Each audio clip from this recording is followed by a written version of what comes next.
Does it hurt when your parents show favoritism?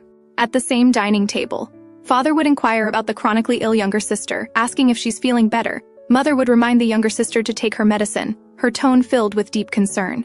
Big brother would prepare exquisite gifts for the obedient sister who takes her medicine and for the mischievous little brother. The family laughs and chatters, everyone's face radiating happiness, except for Karina. She is her parents' daughter, big brother's sister, and younger sister's elder sibling. She is also someone diagnosed with a terminal illness, with only 1 year left to live. But her family doesn't know, nor have they ever cared. She seems like an outsider, incompatible with them, although they all sit at the same dining table. There seems to be an invisible wall between her and her family. This wall is called favoritism and neglect, cruelly separating her from her family. Looking at her cheerful family, Karina silently put down her utensils. Standing up with the excuse of feeling unwell, she directly left this place that made her feel uncomfortable. Even as she closed the dining room door, none of her family members asked about her. It was then she understood they truly did not care.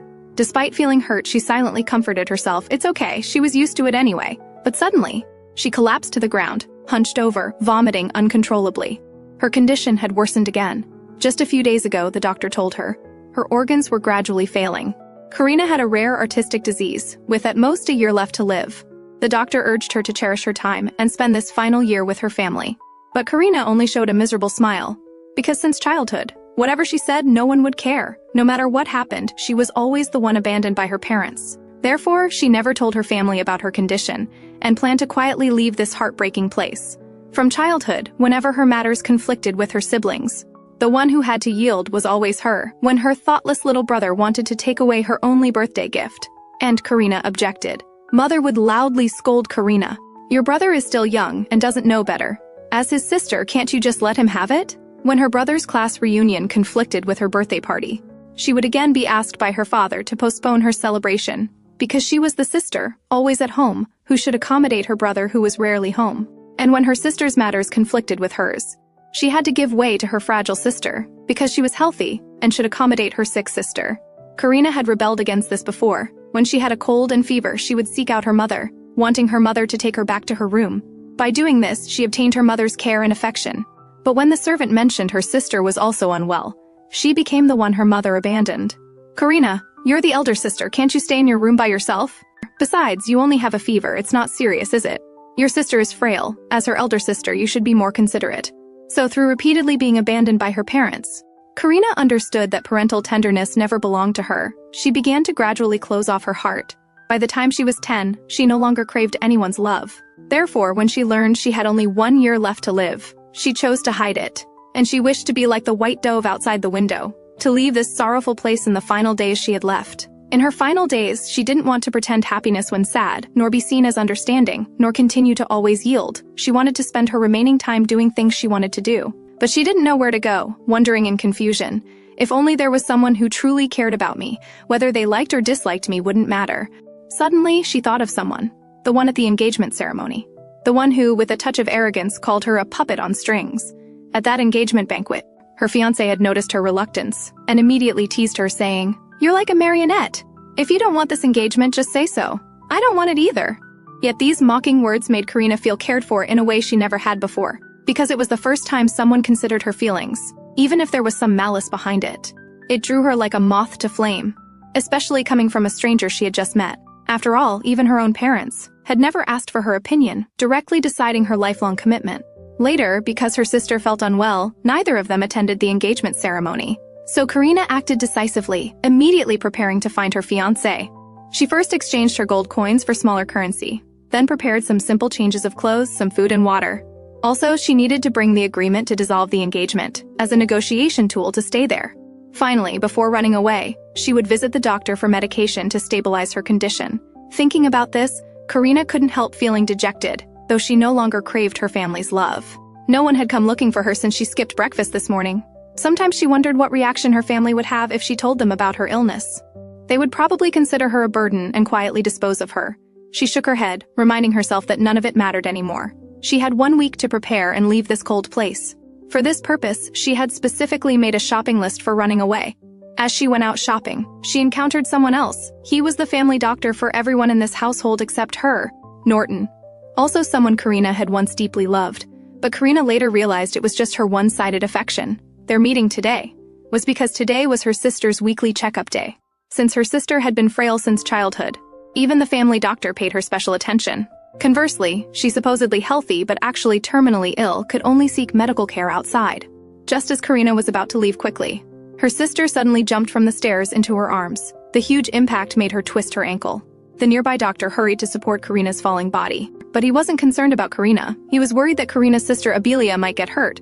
But Sister Abelia didn't mind. She trusted her sister would catch her. Seeing her sister's nonchalance, Karina couldn't help muttering softly. Dr. Norton overheard and realized that the obedient and sensible Miss Karina wasn't as she appeared on the surface. Karina noticed the doctor's strange gaze and quickly composed herself, using the excuse of persuading her sister to cooperate with the doctor as a distraction. Sister Abelia, hearing this, looked unwilling. She still wanted to go out and play with her sister. But Karina firmly refused, because if anything happened to her sister outside, her parents would blame everything on her. Just like before, when Karina was painting in her room, her sister took a fruit knife from the table to play with. When Mother discovered this, she furiously scolded the completely unaware Karina, accusing her of being thoughtless and not caring for her sister. So this time she refused sternly. The rejected sister was also deeply disappointed. She really envied her sister, who could go out every day without their parents' interference. But these words sounded incredibly ironic to Karina.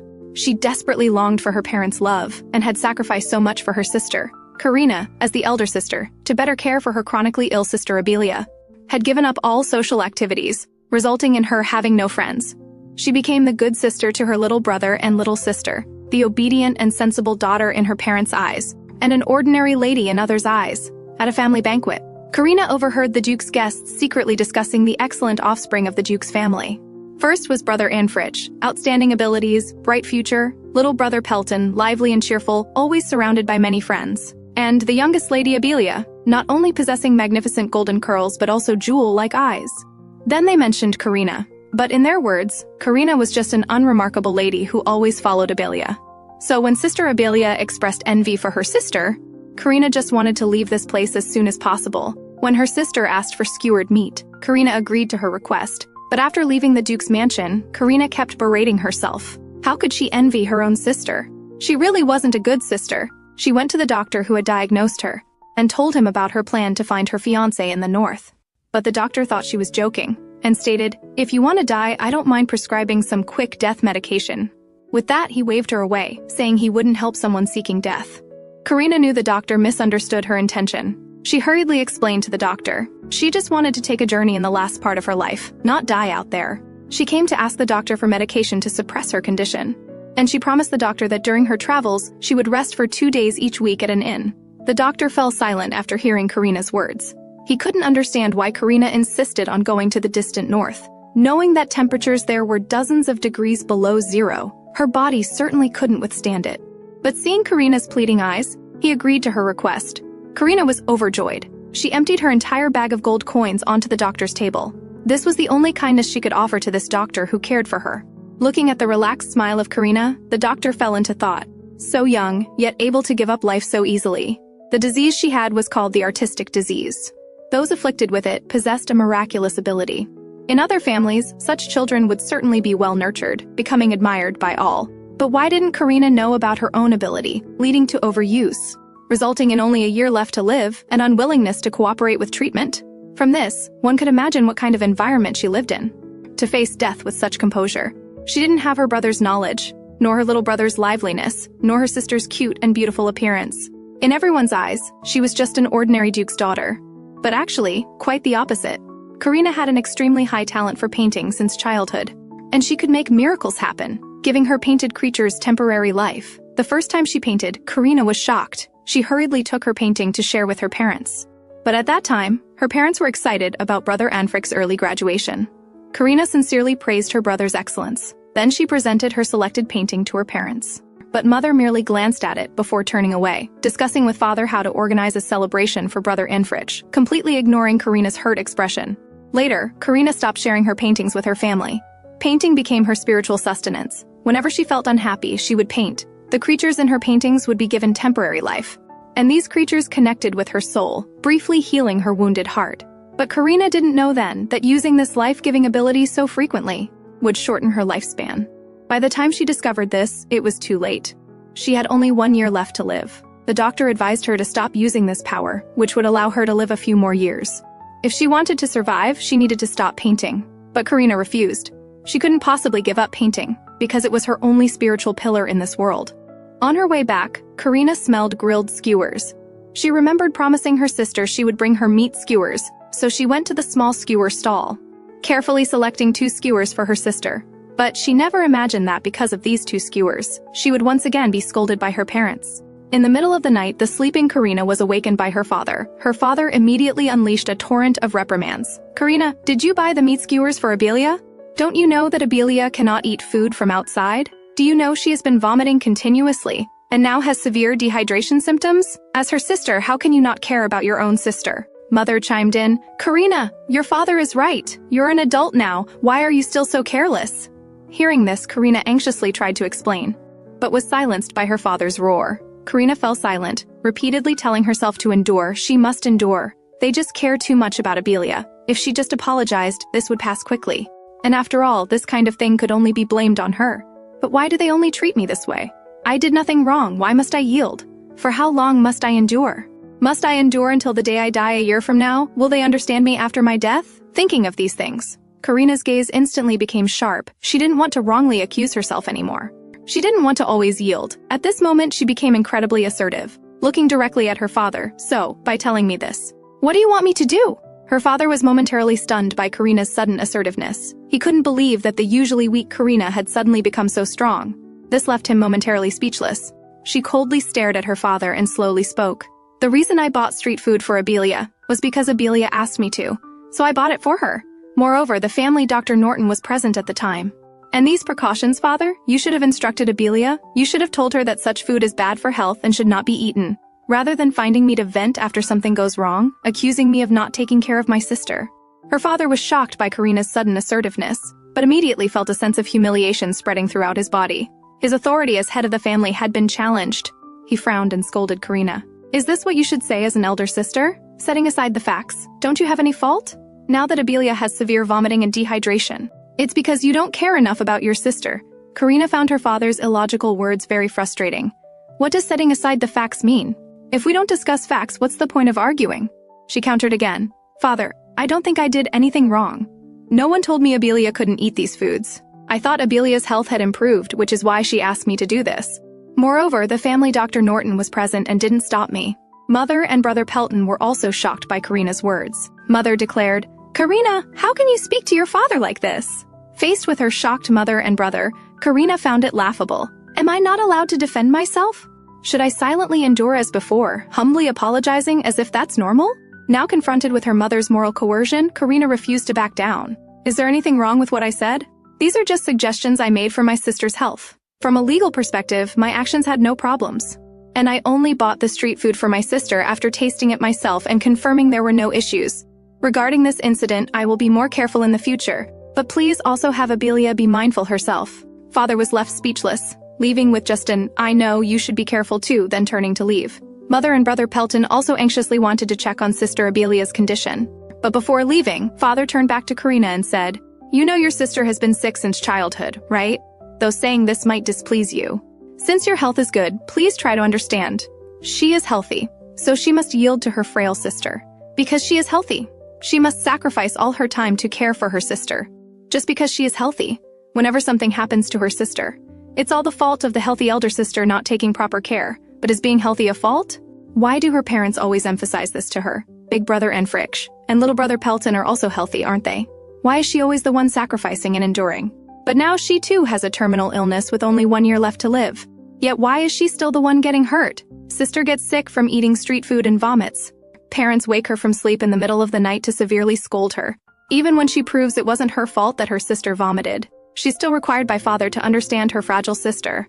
Because she, the elder sister with a terminal illness and only 1 year left to live, is much healthier compared to her chronically ill sister. She is wrongly accused by her father.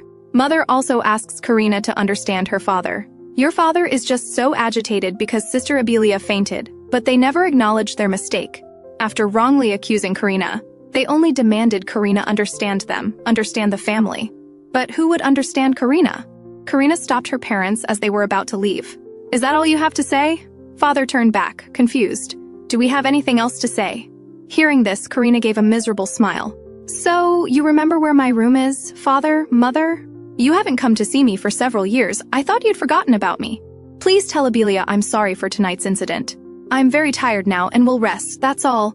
And so this absurd farce ended. But Karina never received that one word of apology or concern she waited for. 3 days had passed since the last scolding. For 3 days she hadn't appeared at the dining table, and her parents hadn't come to check on her. Only her sister, after recovering, and Brother Pelton came to apologize.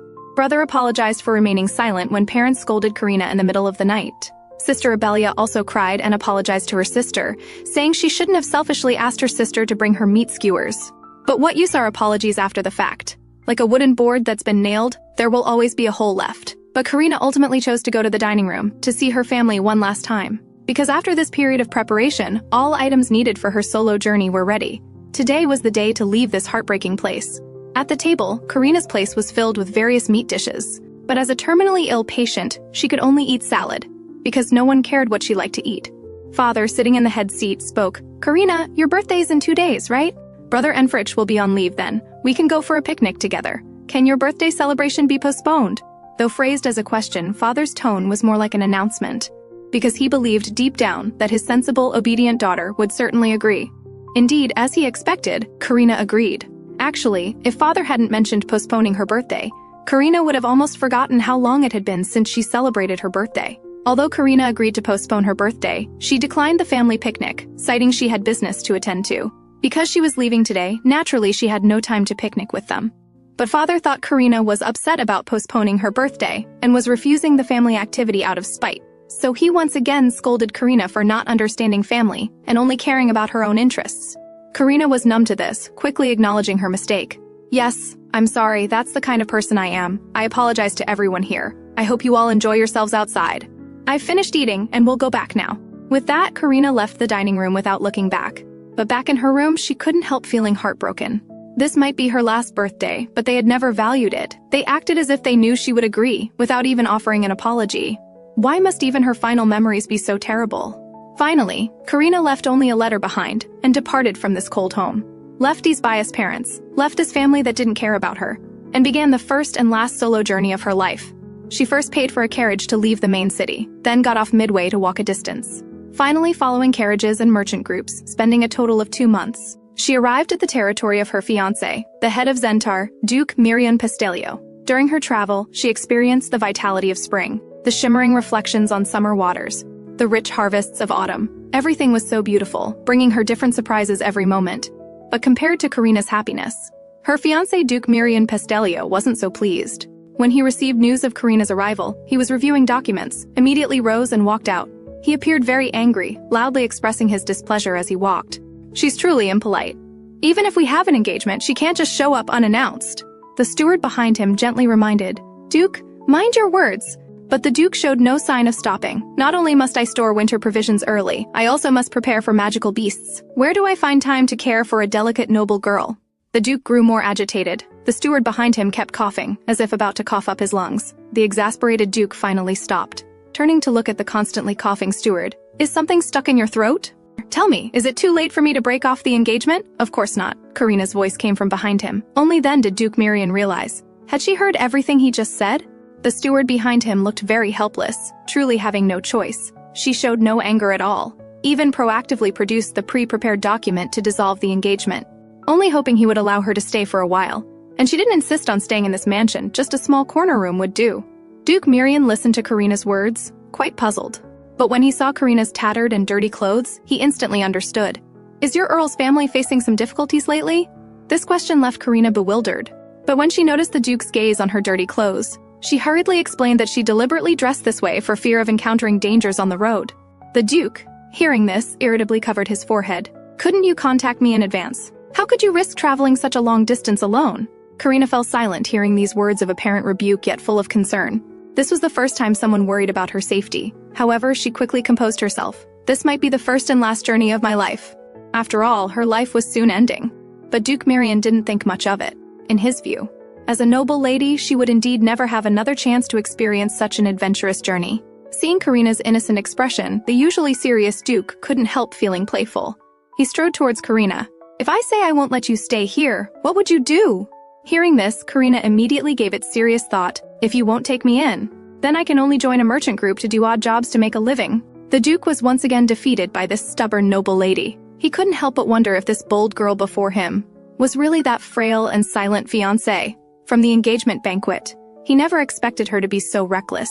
In the end, the Duke agreed to Karina's request. Karina was extremely delighted. She quickly stuffed the marriage annulment agreement into the Duke's hand and stated that if one day she suddenly disappeared, when you can pretend I've left this place, you can also treat it as getting rid of a troublesome burden. Please don't send anyone to look for me. However, the Duke didn't take Karina's peculiar words to heart. After she finished speaking, he simply asked the butler to arrange a room. And so, Karina settled down in her fiancé's home. Karina had run away from home for 2 months, yet her family hadn't even noticed. It wasn't until a maid found Karina's letter while cleaning that they discovered she was gone. But when the maid handed the letter to Karina's parents, their first reaction wasn't concern, but blame. Her mother criticized Karina for leaving without saying goodbye. Her father was furious. Doesn't she often leave without notice to handle matters? She truly doesn't understand her family at all, always following her own whims. He turned to ask the maid when she last saw Karina, but the maid stated she had only seen the young lady once, 2 months ago. He then turned to question his younger son and daughter, but they both claimed they hadn't seen their sister Karina for 2 months. Her older brother expressed regret, saying perhaps she was upset because he planned to go on a picnic on her birthday. I should have scheduled the picnic for another day, but their mother argued, setting that aside. She knew this would break our hearts. How could she just leave with only a note? If she disliked picnics that much, she could have just told us. She truly doesn't understand us at all. By the way, is any money missing from the house? The maid replied that only 2 gold coins were missing. Upon hearing this, her father scoffed dismissively. See, she won't get far. She'll be back soon enough. And when she returns, I'll certainly teach her a lesson. He then ordered a guard to casually send a few men to find Karina's whereabouts. She has no money. She certainly won't get far. Her mother still expressed some worry. After all, 2 months had passed, and I hope nothing has happened to her. What could possibly happen to her? She's always hurting our feelings this way. Let's take this opportunity to let her understand how hard life is outside. That's right, let her know how much she's been given in this household. But what they didn't know was that the daughter they claimed didn't understand family was currently shivering in bed with a fever. Flashback to the evening, Karina bathing and thinking about Duke Mirian from earlier that day. Though he had been scolding her for traveling alone recklessly, Karina could hear the genuine concern behind his reprimanding tone. Plus, he had agreed to let her stay. He was a good person. But she only had 3 pills left. She remembered the doctor's warning before leaving. When you're down to 3 pills, stop taking them. 3 days after stopping, you'll develop a fever. Like a dam breached by floodwaters, your body will collapse instantly. But don't panic. This is your body's final resistance. If you truly can't bear it, take 1 pill every 2 days. Now, judging by the timing, Karina should develop a fever tonight. Sure enough, coughing soon began. Though her entire body felt scalding hot, Karina felt freezing cold. Despite wrapping herself in layer after layer of blankets, she still shivered uncontrollably. Feeling it was unbearably cold, she decided to get up. While she could still move, she wanted to get a hot towel and water. Having been neglected since childhood, she had long learned to take care of herself, but this mansion was simply too large. The gloomy corridors frightened her, as she was afraid of the dark. As she stood there helplessly, a dark shadow suddenly appeared beside her. This terrified Karina, who swung her oil lamp toward the shadow. But as a familiar voice reached her ears, Karina quickly calmed down. It was her fiancé, Duke Mirian. Karina breathed a sigh of relief. But then, like a child who had done something wrong, she timidly asked, "Why are you here?" The Duke scratched his head, unsure how to answer. Should he say it was because he was worried about her and came specifically to check on her? But wouldn't that show he cared too much about her? So he made an excuse that the room's temperature regulator was broken, and he had come out to check. But the Duke couldn't understand why Karina would be out alone in the middle of the night. Moreover, her breathing was rapid, her cheeks flushed, and her voice was noticeably trembling. Considering these signs, the Duke had an ominous feeling. He grabbed Karina's hand. "Are you running a fever?" Instinctively, Karina chose to hide the truth. She didn't want to trouble others, but her symptoms were too obvious. Perhaps she could have fooled her family by saying she was fine. But to someone who truly cared about her, it was obvious at a glance. The Duke felt the high temperature from Karina's palm, and felt a pang of sorrow. He couldn't help but express concern. "You should tell me immediately when you're feeling unwell. Why endure it alone until now? Only foolish bears would do that." Karina was startled. He had compared her to a foolish bear, but before she could retort, the Duke's tone became severe. "Do you know what's most troublesome on the battlefield? Deaths caused by concealing illnesses. If you don't want things to get worse, you should speak up earlier. So, do you understand your mistake now? Having long suffered unfair treatment, Karina instinctively apologized when she heard these words, "And I'm sorry." But suddenly she became alert.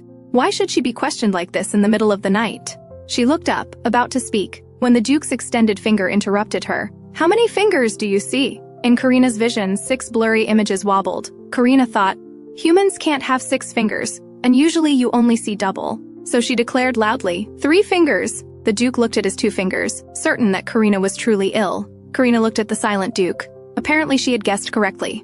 How clever she was! But in the next moment, the Duke picked Karina up horizontally. "This house isn't suitable for sick people. You'd better rest in my quarters. I know you don't like me, but I don't want you to think I'm a malicious person. Sleep well." Karina, half asleep in the Duke's arms, couldn't fight off the drowsiness and mumbled a plea for him not to call the doctor. The Duke Marion quickly reassured her, "Don't worry, I'll take care of you myself." That day, the Duke, who had confidently declared his daughter wouldn't get far, received news from his subordinates that Karina had left the Southern Territory. This made him feel utterly humiliated, angrily slamming his fist on the table. Karina Leopold, how old is she now? Yet still so immature. Though I understand she might feel upset from her perspective. But setting that aside, even if she was hurt, she shouldn't act this way. Running away from home to make us worry, she's truly detestable. Her mother still showed a bit of concern. Would she encounter any dangers on the road? Perhaps we should send more people to bring her back. But this suggestion was rejected by the Duke. What's the point of bringing her back? Since she wants to escape this family, let her go. Running away was her own choice. Unless she bows her head and admits her mistake, she's not welcome in this house. Running away over a birthday party? Is that reasonable? Besides, if this news gets out, wouldn't our Leopold family be laughed at? Then he mentioned his younger daughter, Abelia. How is Leah doing? Does she feel lonely? Usually she likes to stick close to Karina. At the mention of the adorable Abelia, the mother's slight concern instantly vanished. She's so much better than her sister. She just keeps going to Karina's room. Though Abelia is young, her heart is far more mature than her irresponsible sister. At the mention of Karina, the Duke couldn't help but get angry. She's really too willful, running away for such a trivial matter. Have we ever mistreated her? Is her allowance not enough, or have we not bought her what she wanted? It's precisely because she's never suffered that she would do such a thing. Hearing this, her mother also expressed agreement. Indeed, we've never mistreated Karina. Marion looked at Karina lying in bed with a fever, feeling a pang of sadness. What was she hiding? Even in such pain, why did she still prevent him from calling a doctor? After a long while, Karina woke up and struggled to open her eyes. Alone again, she thought as she just woke up, when a familiar voice came from beside her. "You're awake." This startled Karina. The man's voice came again. "Your fever hasn't broken yet, just keep lying down." This left Karina at a loss. "Your Grace, why are you here?" That's a good question. But how could our proud Duke admit he stayed to care for her out of concern? "Didn't I promise not to call a doctor? And it wouldn't be appropriate to ask servants to care for you now. So I've decided to stay with you until dawn." Karina couldn't believe it. This was the first time anyone had been willing to stay with her when she was sick. But having suffered unfair treatment for years, Karina couldn't help but ask, "I'm sick. Don't you find me troublesome?" The Duke seemed to sense the worry in Karina's words. He immediately gave her a reassuring answer. "Hey, you're sick and need care. And you're my guest. How could I find that troublesome?" Karina smiled, the first genuine smile from her heart since she became aware. You see, at home, she was always the one selflessly giving, always caring for her sick brothers and sisters. No one had ever cared about her when she was ill. This feeling of being cared for felt so good. In the past, she always took care of her sick siblings. No one ever cared about her when she was ill. And now this fiancé she had only met a few times was willing to stay with her until dawn. When her fiancé tried to get up to retrieve medicine from her bag, she anxiously grabbed his hand. "I can't take medicine now because before leaving, the doctor had warned her." This was her body's final resistance. Medication couldn't be used, otherwise her body would collapse faster. But the Duke, who had been single for 20 years, blushed deeply at this sudden intimate contact, even starting to stutter. No, your forehead is too hot right now." But Karina still stubbornly refused to take medicine. The Duke could only helplessly sit down. He really had no way with this willful lady. Seeing the Duke's reaction, Karina couldn't help but cover her mouth and giggle.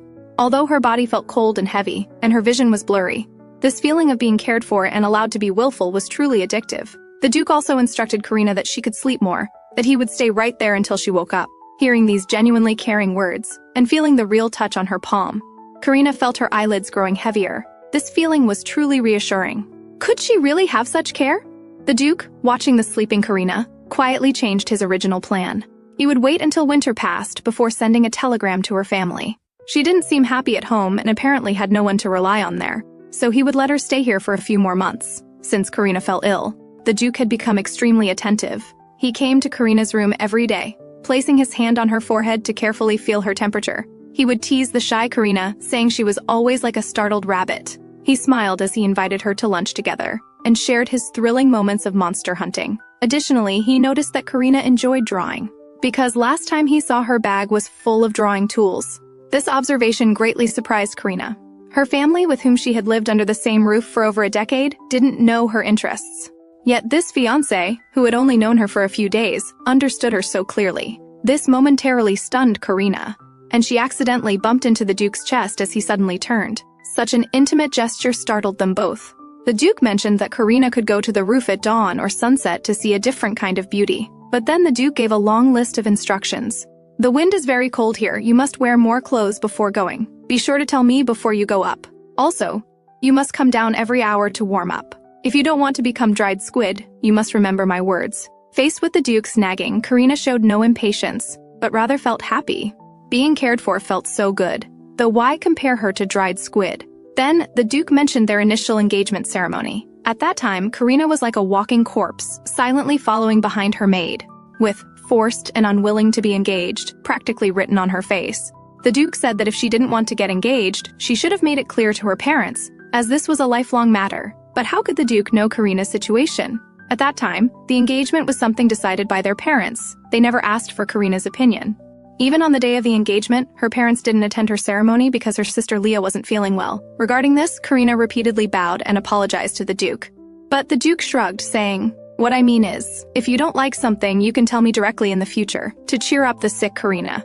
The Duke specifically brought her to dine in a glass-domed room, because Karina had mentioned earlier that she disliked greasy food. The Duke instructed the maid to place light dishes in front of Karina. So, in front of someone who truly cares about you, there's no need to deliberately disguise yourself. So, someone who truly cares about you will remember every word you say. But this made Karina feel somewhat guilty.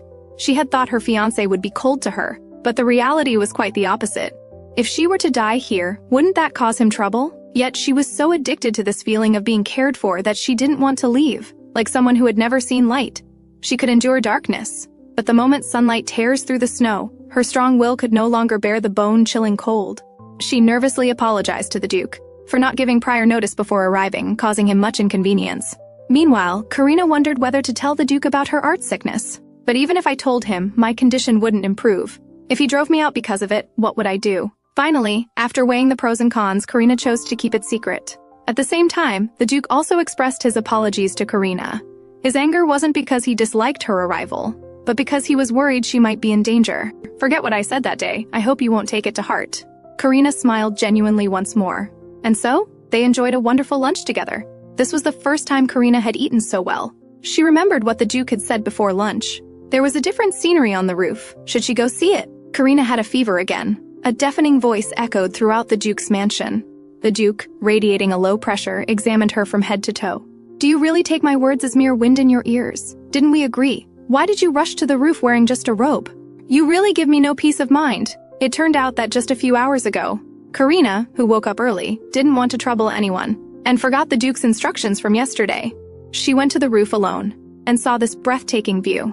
As someone who loved to draw, how could Karina miss such a great opportunity? She immediately took out paper and pen and began to draw. As her pen tip swept across the drawing paper, Karina's body temperature also continued to rise, but she didn't want to stop. Just a little more, just a little more. Then, her body uncontrollably fell backward. Fortunately, Duke Mirian, who had been worried about Karina, caught her in time. And so, that scene unfolded. The Duke furiously scolded Karina. "If you want to freeze to death, just say so. I can help you pour ice cubes into the bathtub." Faced with the Duke's nagging, Karina just smiled foolishly. And the originally angry Duke was moved by Karina's carefree smile. He unconsciously extended his large hand. "Why don't you become a human heater? That would save me on fuel costs." Then the Duke noticed the unfinished painting in Karina's hand. "May I see your painting?" Of course, though my painting skills might not be very good, compared to her outstanding older brother, her brother Pelton, who could learn any skill at a glance, and her sister Abelia, who could easily embroider complex and beautiful needlework. Her own drawings were truly insignificant. After all, even her parents wouldn't spare them a glance. But the Duke became entranced looking at Karina's painting. I think sometimes being overly modest isn't a good thing. Although I'm not very accomplished in this area and can't give professional criticism, "This is the most beautiful painting I've seen in all these years. You paint very well." The Duke's serious affirmation made Karina blush deeply, because since childhood, nothing she did had ever been acknowledged. Her parents' eyes were only on her brother and younger siblings. This led her to constantly deny herself, believing she was just a useless ornamental lady. But now someone affirmed her abilities. Although he might be comforting her, this feeling was still sweet. The Duke seemed to see through her lack of confidence. He seriously stated that after Karina finished this painting, he could find a world-renowned authority in this field to evaluate it. But mentioning this person made the Duke frown. That guy, just looking at him makes one want to punch him. At this moment, the doctor entered the room, interrupting their conversation. The Duke briefly explained to the doctor the reason for Karina's fever. As soon as the doctor extended his hand, Karina tensed up. She covered herself tightly with the blanket. This left the doctor halfway extending his hand, extremely embarrassed. He could only turn his pleading gaze to the Duke who had called him. But the Duke was also puzzled. He didn't understand why the usually polite Karina would act this way. "Didn't I say I don't like doctors?" A small muttering sound came from under the blanket. But the Duke no longer planned to indulge her. He directly picked her up with the blanket and walked toward the bedside. The doctor nearby was shocked to the point of scalp numbness. "Grace, how can you be so rough with the noble young lady?" Karina was also stunned, speechless. But the Duke didn't see anything wrong. "I'm already being very considerate of her." The doctor held his forehead. These two people were really headache-inducing. Finally, after careful communication with Karina, the doctor successfully took Karina's pulse. As they say, when the doctor goes quiet, that's when you should worry. The moment he took her pulse, the doctor's expression became grave. He carefully helped Karina lie down on the bed. Unstable pulse, weak heartbeat, and some spots appearing on her body. It seems the young lady doesn't have long to live. Hearing the doctor's diagnosis, the Duke finally knew. The willful young lady before him who had run away from home had such a reason. But the Duke didn't understand. Why would someone whose life was coming to an end choose to run away from home? What was she hiding?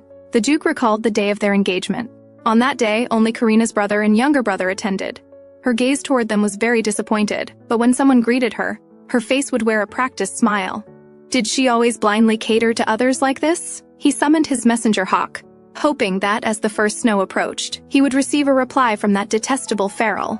At the same time, in the Southern Medical Clinic, the doctor who had diagnosed Karina couldn't stop worrying. He decided to go north to find Karina, because northern doctors didn't understand artists' disease. He instructed his apprentice Norton to take good care of the clinic. "You must treat every patient fairly." That art sickness patient's condition became so serious because her family doctor didn't take it seriously. That's why her condition got so bad. And that young lady's parents seemed quite biased. "So, you must treat every patient equally or I will not spare you." With that, he hurriedly set off northward in a carriage. At the same time, in the Duke Leopold's mansion, they still hadn't received any news about Karina.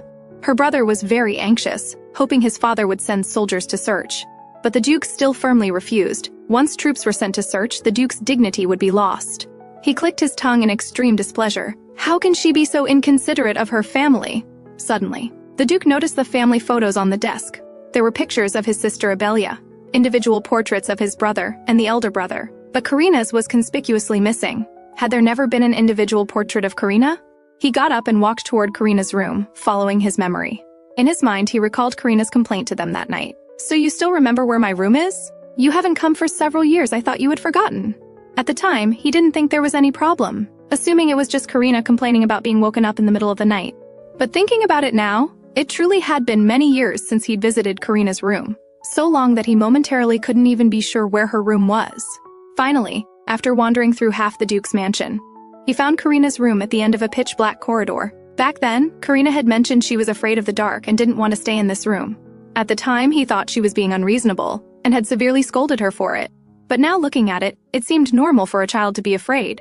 He looked at the sparse furniture in the room and thought, this was indeed too minimal for an adult. But if she needed anything, why didn't she say so? He pulled open the drawer of the dressing table and found Karina's old drawings. It depicted a place they had visited 2 years ago. At that time, because Abelia's health had improved, they postponed Karina's birthday and went on a family picnic. But hadn't Karina been with the family then? At this moment, Karina's mother also opened the door. She saw Karina's drawings and remarked, "It's been so long since I've seen Karina's drawings. When she was little, she often showed them to me. But later, perhaps out of shyness, she stopped showing them to me. I thought she had lost interest in drawing. I didn't expect she still draws so well. I wonder how she's doing outside. She's really more trouble as she grows older. How can she make us worry so much?" Now that she's gone, Leah has no one to take care of her. Leah misses her irresponsible sister very much. Hearing these words, the Duke's slight feeling of guilt also extinguished. He waved his hand dismissively. She'll come back on her own. The money she has isn't enough to support her life outside. When she runs out of money, she'll naturally bow her head to us. That day, Norton was examining the chronically frail Abelia as usual, carefully comforting her as she was sad about her sister running away. Abelia constantly told him how good her sister was to her. Whenever she felt lonely, her sister would stay by her side, not even meeting friends. Whether it was reading fairy tales or sleeping with her, she never refused. Once, because I was jealous that my sister could go out, I deliberately prevented her from seeing friends, but she wasn't angry. Is that so? She truly is a good sister. Norton didn't voice the second half of his thought. But she chose to abandon you and run away. No matter how wronged she felt, for her sick sister's sake, shouldn't she at least send a letter home? Leah defends her so much, but she's truly a selfish person. Abelia, hearing Norton praise her sister, was very happy. She also took out her sister's drawings that she had accidentally discovered these days. Look at this. Doesn't my sister draw so well? I only just realized how amazing my sister is. Norton's eyes widened in shock. Is this really drawn? It's so lifelike and dynamic. Suddenly, as if struck by a thought, he turned to leave. He recalled that before his teacher departed, he'd casually mentioned the name of a patient suffering from an art disease, who was also called Karina. At the time, he had a fleeting suspicion, but dismissed it, thinking it impossible. There were so many people named Karina in the capital. How could it be the Duke's Karina? She didn't possess any special abilities, and she was perfectly healthy. But now, things seemed more complicated than they appeared. He opened the clinic's diagnostic records. Looking at the entries, he finally confirmed that the person suffering from the art disease was indeed Karina Leopold. Yet he chose not to tell the Duke, because revealing this would surely break Abelia's heart. Perhaps her quietly dying elsewhere would be better for his beloved Leah. After a night of high fever, Karina finally showed signs of improvement the next day. Upon waking, she felt extremely thirsty. Just as she was about to get up to fetch water from the kitchen, she noticed a steaming pitcher of hot water on the bedside table. It was clearly placed there by Duke Mirian, who wanted Karina to have warm water as soon as she woke up. Karina wept. She hugged her blanket and cried silently. She shouldn't have come here. The Duke probably knew about her condition by now. Why was he being so kind to her? She had expected him to ignore her arrival, letting her pass away quietly. But why was he being so gentle, like a beam of light shining into her dark life? Yet she would soon be gone, while he would continue living. If he felt guilty about her death, that would truly be unfair. What should she do now? Her medicine was almost gone, and she lacked the strength to leave the north. Perhaps she should go live in a monastery. As Karina pondered this, the Duke appeared. He immediately asked Karina exactly which type of art disease she had. But Karina didn't want to involve the Duke further in her life. It wouldn't be fair to him. So Karina didn't directly answer his question. She apologized to him repeatedly, apologizing for concealing her illness, for her selfish actions, for abruptly disrupting the Duke's peaceful life. She begged the Duke to forget everything that had happened and pretend she had never appeared. The Duke urged Karina to give up painting. That way, she would have more time for treatment, with better chances of survival. But Karina refused without hesitation. If she gave up painting, she would truly have nothing left. Because during the years of unequal treatment from her parents, only the creatures she created would comfort her. Only they could truly empathize and understand her. So if Karina abandoned painting, her life would have no meaning. For her, painting wasn't just a skill. It was a friend that would never betray her. After hearing this, the Duke stopped trying to persuade her, because everyone has something they can't give up, just as he couldn't abandon swordsmanship. Understanding the importance of painting to Karina, he moved on from the topic. Instead, he asked Karina why she had run away from home during the final stage of her life. Shouldn't she cherish the time with her family? At once, Karina was drawn back into those unhappy memories. Have you ever experienced unequal treatment? My birthday conflicted with my brother's graduation ceremony, so I had to celebrate alone. Because my younger brother liked it, I had to give him my only birthday gift. My sister would always receive praise from our parents for the smallest things, while no matter how hard I tried, I couldn't get their attention. So when I learned my life was ending soon, I didn't want to repeat that pain in my final moments. That's why I chose to run away from home. Do you think I'm childish? Like a child who never grew up? Childish? Have you ever ruined your brother's graduation ceremony just to celebrate your birthday? Or thrown a tantrum to get your brother to return your wallet, jabbing him with a needle? Or bullied your sister out of jealousy when she received praise? You did none of these things, so how could you be called childish? True childishness is accidentally spilling water on your father's documents. And running away from home for a week out of fear of being scolded? That's childish. But you've always been yielding to them. How could that be called childish? But isn't yielding to family only natural? Why should it be natural? You yield to them, but who yields to you? Yes, when did I start believing that yielding to them was only natural? The Duke saw Karina's pain. He pulled her head to rest against his chest. Don't hold back anymore, cry it out. This is my first time comforting someone. I've seen this in novels, I think this is how it's done. Cry, let it all out. You don't have to bear this burden alone anymore, I'll share it with you. Just then, Duke Carlos, sent at Duke Mirian's request, arrived at the Duke Leopold's mansion. His purpose was to investigate Karina's condition, and incidentally inform the Duke Leopold of Karina's whereabouts. Upon arrival, Duke Carlos asked to see Karina's previous paintings. Though confused, the Duke complied due to the difference in their status. He ordered his subordinates to bring the paintings they had nearly thrown away as garbage. These were casually painted by the family's second daughter, crudely made, probably not worthy of the Carlos family's attention. Duke Carlos was speechless. How could a father belittle his daughter so much? Moreover, before coming, he had already seen the paintings Duke Mirian had sent. They were hardly crude and worthless as the Duke claimed. He bluntly defended Karina against this biased father. It seems you need to improve your ability to appreciate art. Even a layman couldn't possibly look at these with a straight face and call them worthless. The Duke trembled with anger, Lord Carlos. Your sudden visit and request to see Karina's paintings. Though I don't understand your reasons, frankly, your behavior feels offensive to me. But Duke Carlos wasn't intimidated by the Duke. In his view, treating a priceless artwork like garbage was the real offense. At the same time, from their conversation, he learned that Karina's relationship with her family was poor. Among the art disease patients he had previously assisted, few had good relationships with their families. But Karina clearly had the greatest discord with hers, so great that her family didn't even know of her powerful painting abilities. But Duke Carlos didn't know that Karina had indeed shown her work to her parents. But their attention always lingered on her older brother and younger siblings. Naturally, they took for granted overlooking their healthy, ordinary second daughter. It appears you don't know, Your Grace, that your daughter has the art disease. The Duke looked incredulous upon hearing this. How could that be possible? Karina doesn't have such talent. Besides, she's always been healthy. If she were truly ill, why would she run away from home? Duke Carlos laughed. So going to her fiancé's home is called running away? The Duke was shocked. Karina was in the north. How does she manage that? Duke Carlos was exasperated. It seems you don't even know where your daughter is. Yet you claim she's healthy. I see no reason to remain here any longer. I must go see this art disease patient and help with her treatment. Though inwardly furious, the Duke still rose to see him off, constrained by their difference in status. Thank you for telling me about my daughter. I'll certainly visit to express my gratitude later. Duke Carlos was nearly outraged by this biased father. Your Grace, you only hear what you want to hear. Unwilling to believe your daughter has the art disease, yet willing to believe she went north. If someone told me my child was ill, my first concern would be their health. No need for future visits of gratitude. With that, Duke Carlos slammed the door shut. Looking at the partially vanished content of the painting scroll in his hand, he was absolutely certain. This was the power of creation, capable of granting painted creatures brief life. It seemed the young lady's condition was already quite serious. These words, spoken by Duke Carlos before his departure, had been echoing in the Duke's mind for days, leaving him dazed. Due to Karina's departure, many matters at the Duke's mansion remained unattended. His wife had collapsed from overwork. The Duke himself had also developed health issues and started taking medication, yet all these complicated matters had previously been handled by Karina alone. Clearly, the Duke hadn't considered this. At this moment, her brother Anfrich entered with the family doctor, Norton. Norton reported on Abelia's condition and the Duchess's recovery.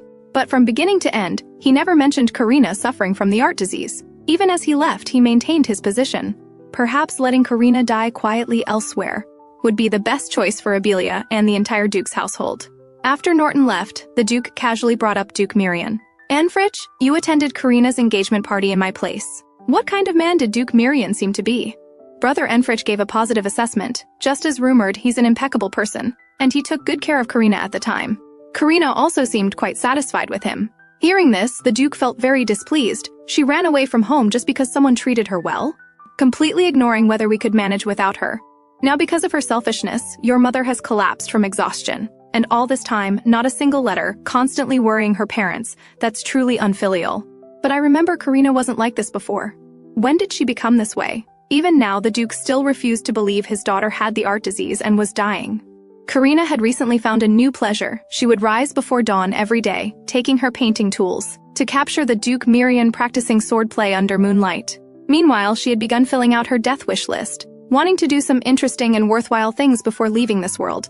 But having always revolved around her family, she didn't know what to write. So she decided to ask the Duke what was worth seeing in the north. And just as she was thinking, the Duke's sudden voice startled her. The north has nothing worth seeing except fierce magical beasts. What are you doing so secretively? I knocked 5 times and you didn't hear me. He then grabbed Karina's unfinished painting and asked, "What's this? I wondered why you wake up so late every day. So you've been secretly painting me at dawn. As the ruler of the North, if you want to paint me, you'll have to pay extra." This embarrassed Karina terribly, and she blurted out frantically, "It's because you look so handsome practicing swords under the dim moonlight." This instantly made the Duke blush furiously. He hurriedly changed the subject. "I'm inspecting the territory today. Would you like to come along?" Soon after, a well-dressed Karina appeared before everyone. The Duke blushed again. He eagerly took Karina's hand and helped her into the carriage. In the carriage, the Duke stared at Karina without blinking. "Now you look like a proper noble lady." "What are you holding? I noticed it earlier." Karina shyly explained the purpose of her notebook. Hearing this, the Duke offered some advice. "You don't need to write grand things or think too deeply, just note down achievable things. If I may be frank, I think you overthink things and care too much about others' opinions, while neglecting yourself. So Karina, this world is wide. Don't confine yourself to that small Duke's mansion. Learn to love yourself more.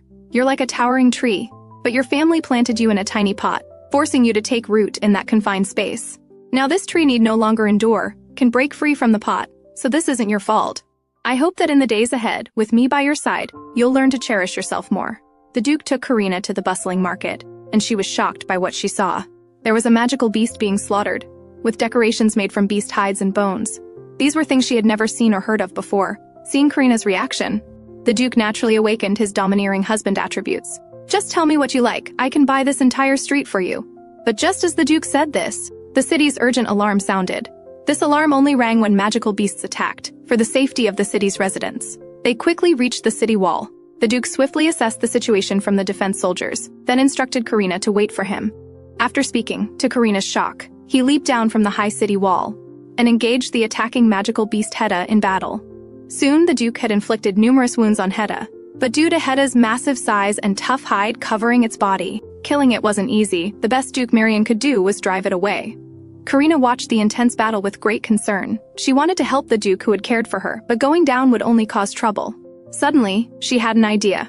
She quickly rummaged through her travel bag for her painting tools. Perhaps this could be useful. It might help him. Soon after, under the Duke's forceful resistance, the magical beast Hedda lost patience. With a frustrated roar, it reluctantly turned to leave. Karina anxiously ran toward Marion. The Duke was tallying the casualties. When he noticed Karina, she was already before him, breathless. Concernedly, she carefully wiped the blood from his forehead with her handkerchief. The Duke saw the worry in her eyes and quickly reassured her. "This is just the beast's blood, don't worry, I'm not injured." Then he took out a necklace and placed it around Karina's neck. His subordinates were shocked, exclaiming it was impossible. The Duke was displeased and ordered those who had shouted to run 30 laps around the city. The doctor also arrived in the north at this time, finding Karina who was out with the Duke. Both the Duke and Karina were surprised. "The north is so vast, how did you find us so precisely?" Faced with their confusion, the doctor produced an embroidery. "I found you through the power of miracles. For instance, if I think about finding my glasses, then burn the embroidery, I can know where things are. In my youth, I even caught criminals with this ability." The Duke immediately grasped the key point. "Could it be that you're also an art disease patient? Has your art disease been cured?" The doctor shook his head regretfully. "My art disease hasn't been cured. Because I overused this power, I'm nearly blind. The only reason I can still see anything now is because I gave up embroidery. It's the simplest and fastest solution." The Duke persisted. "Is that really the only way?" "Yes, it's the only way. Actually, not everyone gets the art disease. Even among artists who create miracles, only 1% develop this condition. But vision loss like mine isn't rare among art disease cases. The rarest is the type that creates life at the cost of one's own life." The Duke sighed in relief upon hearing this. It seemed that as long as it wasn't the life-creating type of art disease, life wasn't in danger. "Yes, so my purpose in coming is to confirm which type of art disease Miss Karina has." Hearing this, Karina anxiously interrupted the doctor. "Let's discuss this in private." They talked for a long time. The doctor hadn't expected this fragile child to bear such great suffering. He sympathetically took Karina's hand, gently comforting the crying Karina. "Being constantly around those who cause you pain must be unbearable. Let me share my story with you. Though it's nothing compared to the injustice you've faced, I hope you can find the will to live through it. In my youth, I loved embroidery, but those around me didn't understand, saying men shouldn't embroider. My parents wanted me to become a knight and earn a title, but I didn't want that, so I became more devoted to embroidery. One day, I lost something very precious. So I embroidered it, then burned it like a funeral rite. And a miracle happened. The burned embroidery guided me to the lost item. Afterward, I used this ability like a hero, helping police catch criminals. and helping others find lost pets and children. The feeling of going from being ignored and mocked to being praised and envied was intoxicating. Until one day my eyesight began to deteriorate, and I could no longer create satisfying embroidery. Doctors said I had the art disease and would go permanently blind if I continued. I was truly desperate then, even contemplating death. In the end, like you, I set off on a journey. But during my travels, I found a new dream, so I gave up embroidery and became a doctor. I don't want art to be called an incurable disease, so I won't easily give up on you. So, Karina, don't give up so readily. There are still many worthwhile things in this world. Tell me more, why did you only seek medical help when your condition was so severe? Didn't your family Dr. Norton notice? As the family doctor, he couldn't treat everyone in the household equally. When Norton learned that Karina had the art disease and was dying, he chose to conceal it, even hoping Karina would quietly die elsewhere. But what he didn't know was that Karina had once harbored special feelings for him. Karina was only 18 at the time, when she met the family Dr. Norton in the courtyard during his first visit. Norton greeted Karina first. Being their first meeting, he smiled shyly. Their conversation was pleasant, making Karina, who had never been valued, feel special. Karina began unconsciously watching for his presence, and Norton would always respond with a big smile. This made Karina, neglected since childhood, feel another person's warmth for the first time. One day, Karina encountered Norton again. She eagerly approached, wanting to talk with him. But despite having countless things to say, her words became mere casual greetings. "Norton, what are you doing here?" Norton shyly mentioned he wanted to pick a flower for someone, hoping she would like it. Hearing this, Karina's heart pounded wildly, ready to accept Norton's gesture. But with her sister Abelia's appearance, Karina's expectations instantly vanished. So her so-called love had been entirely her imagination, though somewhat disappointed. Karina, accustomed to loneliness since childhood, quickly recovered. One day, as usual, Karina was helping her sister, who wasn't allowed to go out, select books in the library. Her sister constantly complained about Norton, grumbling about his attitude, how he forbade her from doing various things. But Karina found her sister's complaints heart-wrenching. What her sister complained about was exactly what she longed for but couldn't have, and just as she was lost in thought, her sister suddenly emerged from behind the bookshelf. The wooden shelf instantly lost balance, crashing down toward Karina. Norton, hearing the commotion outside, rushed in calling Abelia's name, seeing injured Karina trapped under the bookshelf and crying Abelia nearby. His first action was to comfort the frightened Abelia. As a doctor, he completely ignored Karina trapped under the shelf. Instead, he turned to Karina and shouted angrily, "What were you thinking? Abelia isn't like you, she's very fragile. Fortunately, the cabinet fell toward you. But what if it had fallen toward Leah? Is this how you care for your sister as the elder one? I think you want her dead." With that, he left the library carrying the crying Abelia, completely ignoring Karina trapped under the bookshelf. Yet Karina still naively believed he was just overly concerned about Abelia and acted hastily. But night fell, and Norton never returned. Since then, Karina realized that Norton, like her parents, focused all his attention on Abelia, so even if I sought his diagnosis, he would conceal my condition out of concern for Abelia, because he feared the news would hinder her treatment. The doctor was furious after hearing this. He had often advised Norton to treat each patient equally, but the fellow hadn't listened at all. However, the doctor wasn't the only one angered. The Duke, eavesdropping outside, was equally furious. A few days later, despite knowing painting would consume what little life she had left. But Karina just wanted to help the Duke figure out the monster Hedda's weakness, still used her life as the price, to draw the magical beast Hedda on paper. Now she just needed to color it, and the beast on paper would come alive. But halfway through coloring, she embarrassingly realized she didn't have enough paint. She also felt a twinge of guilt, because the creatures she created through painting could share her thoughts. They had always accompanied her when she felt helpless and wronged. And now it felt like she was using her own creations. But she genuinely wanted to help the Duke who had cared for her. As she hesitated, she glimpsed the gleaming necklace nearby. It was given to her by the Duke during their outing days ago. The Duke said it was a northern legend, called Heron, a rare item dropped from a slain magical beast. Legend had it that extremely frail people would become healthy wearing it. Karina held Heron, feeling her breathing become smoother. She closed her eyes and made her decision. Since she was dying anyway, she would repay the Duke who had cared for her before she died. Meanwhile, the Duke practicing swords under moonlight was wondering why he didn't feel Karina's gaze. When he learned Karina needed paint, he immediately arranged the most comfortable carriage, and specially wore clothes matching Karina's color. Karina felt awkward at the Duke's grand gesture. Though she had been in the north for some time, she still wasn't used to the Duke's attentiveness, but thinking about getting new painting supplies. And this addictive feeling of being valued, she couldn't help but feel happy. Since the Duke had eavesdropped and learned of Karina's past experiences, his care for her had become even more meticulous. Hearing Karina needed paint for coloring, He immediately arranged the most luxurious carriage. During the journey, he constantly reminded Karina to speak up if she felt any discomfort, not to conceal it for fear of troubling him. The Duke also told her about previously sending her paintings to the Carlos family. The Carlos family was the empire's recognized authority on art appreciation, and they were also knowledgeable about the art disease. Their patriarch Carlos is a good friend of mine, and he should be on his way to the north now.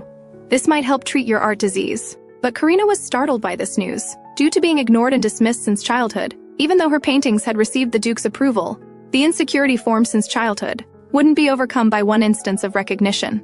The Duke noticed Karina's inner worry, so he gently comforted her. "Karina, you're excellent and your paintings are wonderful. Since you've chosen to escape that suffocating family, you should now live for yourself. Don't let them influence you anymore. And you're no longer alone," just as the Duke was about to continue. The clothing store owner who came to welcome them accidentally interrupted him. The Duke was very displeased, but out of consideration for Karina, he restrained his temper. He could only explain to Karina with frustration, "This is the best clothing store owner in the north. Before we buy paint, let's order some clothes suitable for the north, and some work clothes for your painting." Karina hurriedly tried to refuse, but the Duke wouldn't give her the chance. He waved his hand grandly. "Bring all the expensive clothes from your store." This frightened Karina, who quickly tugged at the Duke's arm to stop him. "Just a few will do, please don't spend so much." But the Duke, noticing Karina's tight grip on his arm, seemed thoughtful. Mother once said, when a woman says no, it means yes. Karina is just being shy. So he gave Karina a look that said, "Don't worry, I understand," and added, "Feel free to choose whatever you want." Karina was bewildered. "Are you sure you really understand?" Karina could only reluctantly cooperate with the Duke, allowing him to dress her up, and after quite some time, Karina finally had the chance to slump down on the sofa, while the shop owner smiled broadly, continuing to promote her wares to Karina. "We have some exotic-style clothing over here. Would you like to see them?" Karina quickly refused. She didn't want to suffer through that ordeal again. But the Duke thought Karina was feeling unwell, so he placed his hand on her forehead. Exhausted, Karina found this sudden cool touch quite comfortable, unconsciously nuzzling against it. But she immediately widened her eyes, explaining shyly, "I didn't mean to, it's just that your hand felt so cool, so I just..." But the Duke wasn't concerned about that. He anxiously asked Karina, "Do you have a fever? You're so warm. Should we head back?" Karina was confused by his inquiry, thinking suddenly placing a hand on a girl's head would make anyone feel warm. But Karina was too embarrassed to explain, especially after she had just nuzzled his hand. So she made an excuse about having too many clothes and not knowing what to choose. The Duke heard this and understood. After leaving the clothing store, Karina was pouting while the Duke carefully tried to appease her. "I'd be happy to buy them all for you. Why are you still sulking?" Karina just felt she didn't need so many clothes. There was absolutely no need to buy everything. And it was also the first time she heard someone tell her they wanted to buy everything for her. The Duke explained, "It's nothing. Just consider this as an apology gift for sending your painting to Duke Carlos without your permission." Karina could only sigh helplessly. "But I can't possibly wear all these clothes," the Duke assured her. "We have plenty of time. You can wear them at your leisure. Now, let's go purchase the paints you need." She never expected to receive the attention and care from her fiancé of a few months that she had never experienced from her own family. Just thinking about Miriam's kindness made Karina's heart flutter. She carefully took Miriam's large hand and said to him, "Let's go. We need to buy painting supplies." Upon reaching the art supply store, Karina excitedly widened her eyes, staring unblinkingly at the supplies inside, while the Duke was still recalling that lingering warmth from moments ago. The store owner, seeing their elegant attire, took them for aristocrats out for a curious adventure. So when Karina expressed her desire to purchase some art supplies, he impatiently informed the two that he didn't have any top-quality supplies suitable for nobility. This infuriated Marian, who was about to lose his temper, while Karina hurriedly tried to stop him. Suddenly, the store owner noticed Karina's hands. He abruptly approached Karina, stating that he wanted to take a look at her hands. The Duke became even more displeased, thinking, "He's already trying to kick us out, and now he wants to harass my fiancé? Does he think I won't get angry?" But Karina casually extended her hand. After seeing the calluses on Karina's hand, the store owner apologized. "I see you truly love painting. I thought you were just a wealthy young lady who paints as a pastime. To express my apologies, feel free to browse all the supplies here. I'll give you a discount." Hearing this, Karina could no longer contain her excitement and began examining the items, leaving a resentful Duke standing there in bewilderment. After the Duke briefly calmed himself, he haughtily discussed ordering art supplies with the store owner, because he wanted to create a dedicated studio for Karina. At the same time, the Duke curiously asked if the store owner was also proficient in painting. Otherwise, how could he tell Karina loved painting just from the calluses on her hands? Upon hearing this, the store owner frankly admitted, Yes, I also love painting very much. But later I developed an art disease, and both my hands began to stiffen. But since I moved to the north, my condition has gradually improved, so I settled in the north and opened an art supply store. Hearing this, the Duke was about to inquire about the recovery process, when he was distracted by Karina suddenly vomiting blood and falling unconscious. In her hazy state, she felt as if she were floating, her whole body burning, her heart aflame, unable to breathe. Just as she felt she was about to suffocate, a cool sensation on her forehead pulled her back to reality from her delirious world. She opened her eyes to see the worried face of Marian. How are you feeling? A bit more clear-headed now? Dr. Winston says you've been too exhausted lately. What have you been doing? Karina listened guiltily, looking away, not wanting the Duke to know she had been using the power of miracles. She tried to deceive him by claiming she hadn't been sleeping well. But after spending so many days together, the Duke was already quite familiar with Karina's little mannerisms. Karina, there's no need to lie to me, because whenever you lie, you roll your eyes and smile. So just rest well for these next few days. I'll personally take care of you. Embarrassed at being caught in her lie, Karina covered her eyes. Marian, you don't need to be so kind to me. If you're too good to me, it will be heartbreaking when we part. So we should just be a little nice to each other, that's enough. 3 days passed this way. Karina was finally allowed to get out of bed and walk. During these 3 days, Marian had stayed by her side, doing everything for her except going to the bathroom. This made Karina want to do something to repay Duke Marian, so she immediately went to the unfinished painting, although doing this would worsen her condition. But to help someone she cared for, what did that matter? Soon, Karina completed the painting. Then, her beautiful eyes began to change. The next moment, a foot larger than her entire body emerged from the painting. Karina was frightened and broke into a cold sweat. Wait, this isn't right. She hadn't expected the Hedda beast she created to be so enormous. The next second, everyone in the Duke's mansion felt a strong tremor. The Duke, worried about Karina, immediately rushed to her room. But when the Duke saw the monster Hedda in front of Karina, he carefully and nervously called for Karina to step aside, while also preparing for battle. But seeing this, Karina anxiously threw herself into the Duke's arms to stop him. This child was created by me, he hasn't harmed me. The Duke then noticed Karina's eyes had turned golden. Karina, did you use the power of miracles? Hearing this, Karina quickly covered her eyes. Sorry, you must hate this color, right? No, I think it suits you. But I know the art disease worsens each time you use miracles, don't you remember? So for your own good, let's deal with it quickly. But Karina hugged the monster Heta, refusing to move aside. No! He's a child I created. He'll disappear on his own soon. Please don't hurt him. Seeing this, the Duke sighed helplessly. Then let's take him outside. So the Duke tried to communicate with Heta. Heta, can you go outside from here? Surprisingly, the monster Heta nodded. But his enormous body clearly couldn't maneuver in this small room. Everywhere he moved caused devastation. Karina watched anxiously, breaking into a sweat, quickly apologizing to the Duke, and promising to make compensation. But the Duke didn't care. He gently stroked Karina's head. These things are nothing compared to your health. Let's go outside and settle the monster first. Outside in the courtyard, Heta wasn't as fierce as imagined. Instead, he was rather silly, trying to scare birds perched in trees. The Duke couldn't help but curiously ask Karina, "Aren't you afraid of him? Look how nervous these battle-hardened knights behind me are, yet you seem so calm." Karina smiled gently. Because he's a child I created. I can connect with him in spirit, and he's also the child in this world who understands my heart the most. But the Duke still had questions. But with so many monsters out there, why did you specifically choose Heta? Hearing this, Karina's face quickly flushed. Because I wanted to help you find Heta's weakness. But the Duke found this quite troubling. I never intended for you to help me. Your health is already so poor. There's no need to sacrifice yourself for others. No, I'm not helping others, I'm helping you. I don't want you to get hurt when fighting monsters.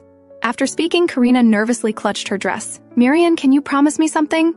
If what I've done helps you in some way, then when we part, can you embrace me tightly just once?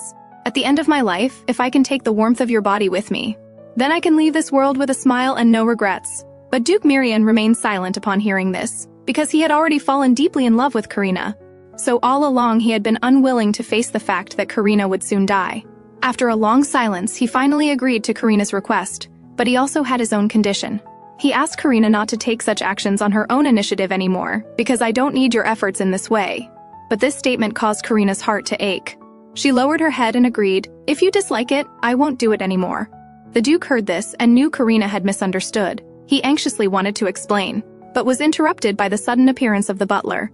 Your Grace, Lord Carlos has arrived. The visiting Duke, Carlos, politely extended his hand to Karina. However, the extended hand was grasped by Duke Marian. Don't think you can take advantage of Karina. And Carlos's grasped hand began to quietly exert force. You think I'll just let you have your way? No chance. The Thus, a silent contest between men began. Finally, it was Karina who broke the deadlock. "Let's sit down and talk." Hearing this, both men disgustedly wiped their hands, but immediately got to the point. When Carlos heard that the monster Karina created still hadn't disappeared, he was very surprised, as Karina's abilities exceeded his expectations. And the concerned Duke Mirian couldn't help but ask the question that had puzzled him for a long time. What exactly did Karina's created miracles refer to? Carlos patiently explained to his good friend. The miracle Karina creates is the rarest and most powerful among many miracles. For example, regardless of whether a certain creature exists in this world, as long as Karina can understand it, then she can create it exactly as is. She could even create people. Karina and Miriam were both shocked to hear this, realizing how powerful Karina's ability was. But they failed to notice Carlos's hesitation beside them. There was actually some more important information he hadn't disclosed. Because God is fair, when you want to gain or possess something, you must pay an equal price. Therefore, those with this power rarely lived beyond 30. But for now, he chose not to say this, and instead changed the subject. "Karina, I have something to give you. It's a letter your father, Duke Leopold, wrote for you." The neglectful father finally showed concern for the overlooked Karina. This time he personally wrote a letter, entrusting Duke Carlos to deliver it to Karina. But upon learning this, Karina felt as if she had plunged into an icy abyss. Her heart ached sharply.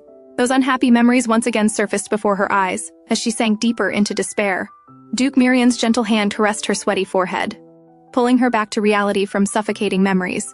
"Karina, it's all right, you still have me. If you need, I'll throw this inconsiderate fellow out right now." Carlos was quite annoyed. Is this how you treat a good friend? But despite his complaints, Carlos still apologized for causing Karina discomfort. "I'm sorry, Karina. It seems I shouldn't have accepted this letter." Hearing this, Karina didn't blame the uninformed Duke Carlos. On the contrary, having regained her composure, she now wanted to know what her biased father had written. After calming herself, Karina slowly opened the envelope. The first sentence was, unsurprisingly, the familiar accusation. "Karina, you're truly bold. Why didn't you directly express your dissatisfaction, instead of running away from home, causing chaos for everyone? Abelia is also getting worse due to worrying about you.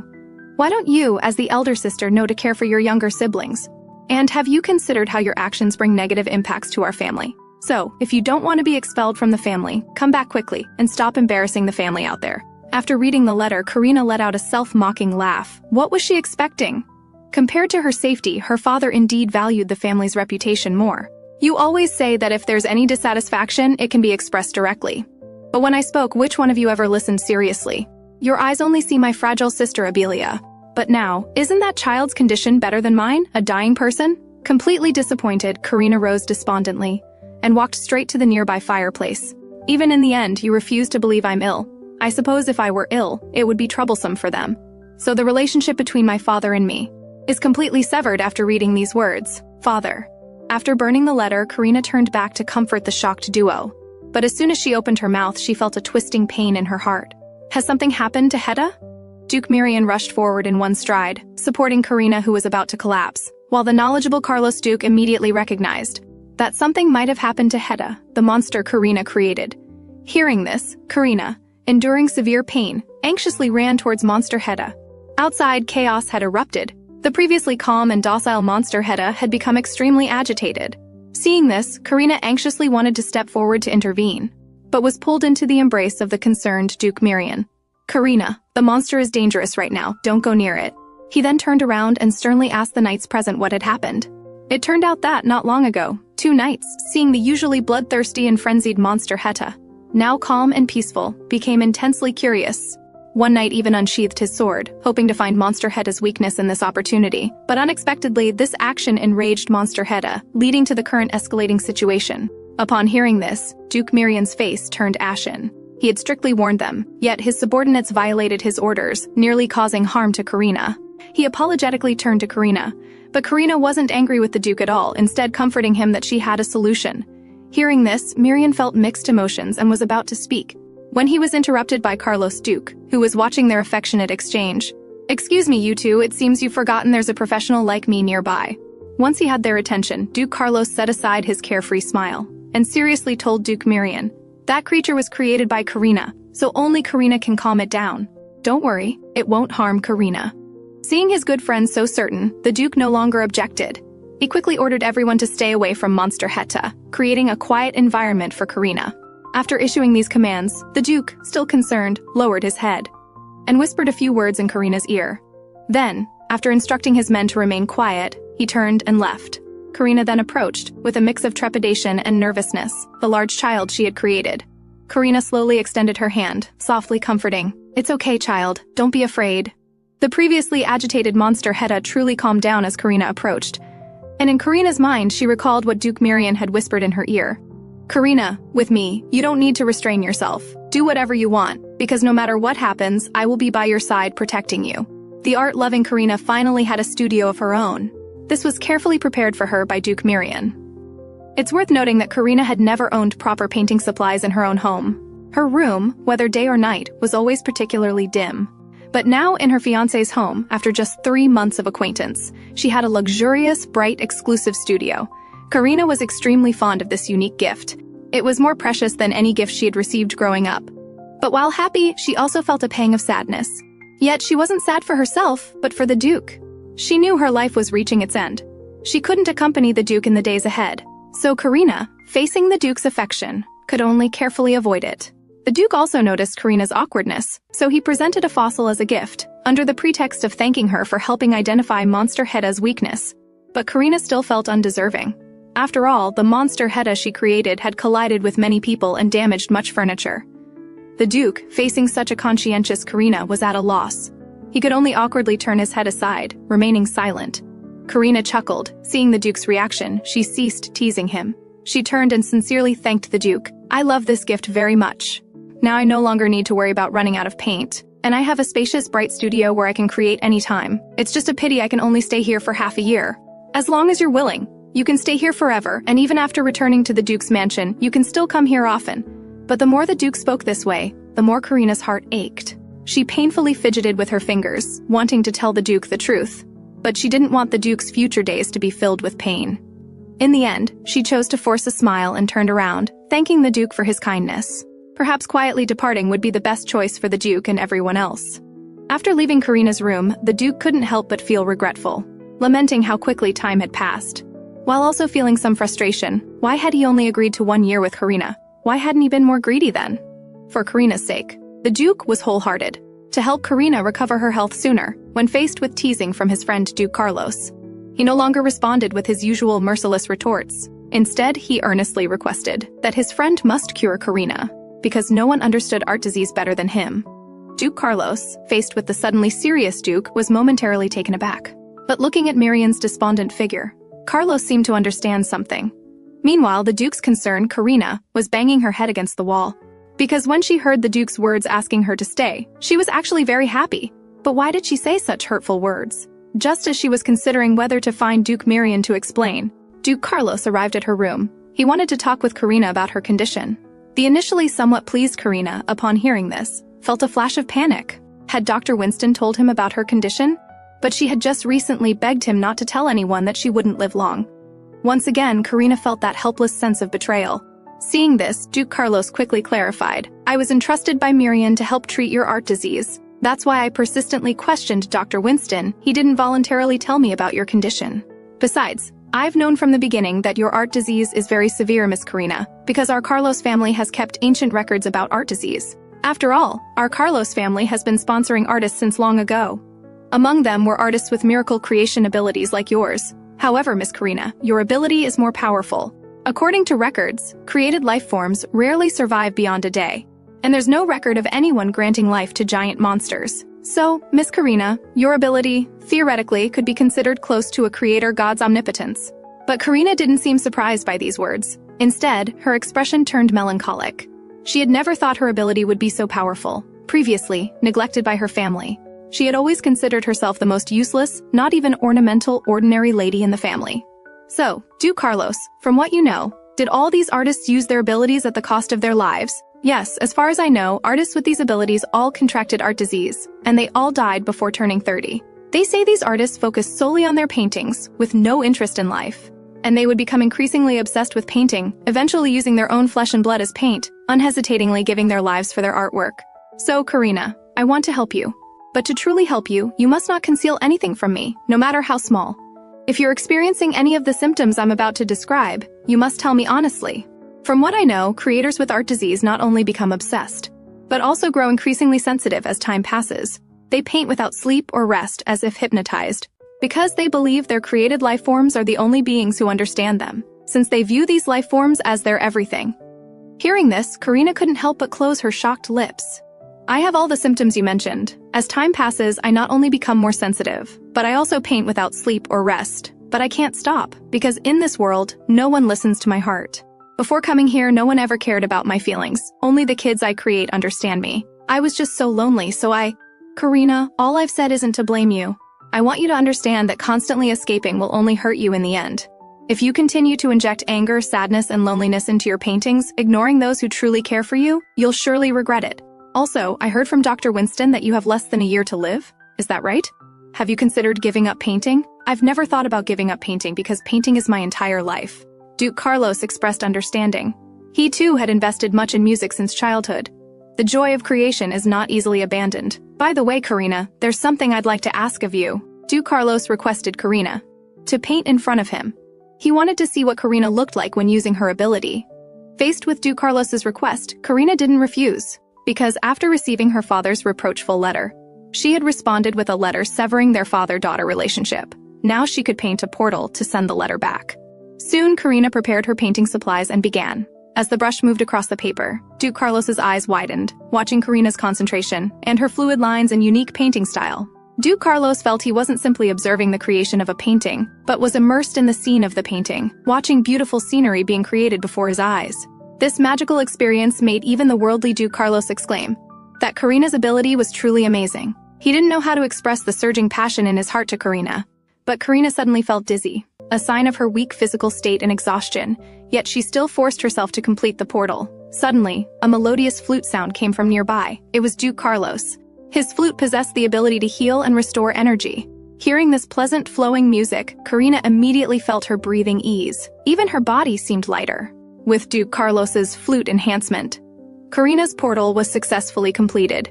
Now she just needed to open this door to return to that Duke's mansion where her miseries began. Just as Karina was about to thank Duke Carlos for his help, she found Duke Carlos clutching his chest, looking at her. Karina, I think I've fallen in love with you. Karina was completely bewildered by this sudden confession. Her facial expression perfectly illustrated what it means to be utterly baffled. Duke Carlos quickly realized the inappropriateness of his words, and hastily changed the subject to the flute melody he had just played. The melody I just played was improvised after seeing you paint. What did you think? Did you like it? Karina was shocked, her mouth agape. Such a moving melody created on the spot? That's truly amazing. Hearing Karina's praise, Duke Carlos smiled with great joy. But speaking of which, Karina, now you can return to the Duke's mansion through this door, right? Yes, just open it and that's it. Hearing this definite answer, Duke Carlos couldn't help but marvel. This is truly close to godlike. I wonder what her family was thinking. When their daughter is so exceptional, why would they show no concern for her? Opening the door, they arrived at Karina's room in the Duke's mansion. Upon entering, Duke Carlos couldn't help but exclaim, "Is this an unused room in the mansion? There's not even a decent piece of furniture." Looking at the room exactly as she had left it, Karina gave a self-mocking smile. "This is the room I used to live in." But I don't blame Duke Carlos for thinking that. You know, ladies' rooms are usually very luxurious. My sister Abelia's room is like that. Her room has many lace decorations, and even the curtains are colorful, because I always had to take care of my younger siblings before. I never had time to visit other people's homes. I guess other ladies' rooms probably look like that too. Looking at the dust piled up in the room from lack of cleaning, Karina abandoned the idea of leaving the letter here. If she left it here, they'd probably never find it. The servants outside were pacing back and forth. If they discovered her, it would be trouble. Upon hearing this, Duke Carlos waved it off. "No problem, I can help you with this." Ever since their daughter ran away, the once loving family had begun to fall apart. The Duke and his wife grew distant, no longer speaking. Abelia became listless, consumed by sadness. Pelton stayed silent, and Fritsch stopped coming home altogether. The maids in the mansion were suffocated by the oppressive atmosphere, just as they hoped Karina would return to end it all. A melodious flute sound drifted from Karina's room. The maids, who had been buzzing with gossip, suddenly grew drowsy upon hearing the music. Soon, everyone in the mansion who heard the sound fell into a deep sleep. The one behind this was Duke Carlos. He had used the flute's melody to hypnotize everyone in the mansion, ensuring Karina wouldn't be discovered upon her return. Duke Carlos asked Karina if there was anyone she wanted to see after coming back. Her answer, of course, was no. Here, no one had ever cared about her. Even if Duke Carlos had told her father about her terminal illness, Karina knew her father would never believe it. Instead, he'd assume she was faking it just to hurt them. Unless she died right in front of him, he might feel regret. But even then, he'd likely fly into a rage, berating her corpse for not speaking up sooner and causing her parents grief. So Karina had long given up on familial love. Now she just wanted to sever ties with her unloving parents as soon as possible. In the past, she had lived only for her family, yielding to her rarely home eldest brother, caring for her chronically ill younger siblings. But now, she was determined to say goodbye to that version of herself. In the limited time she had left, she would live for herself. With her unparalleled talent, she would make a name for herself as the painter Karina, leaving her works behind to endure in this world.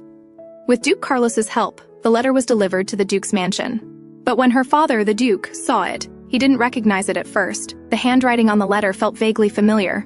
Only when he read the line, "I'm sick, so I won't be returning to the Duke's mansion," did he realize it was from Karina.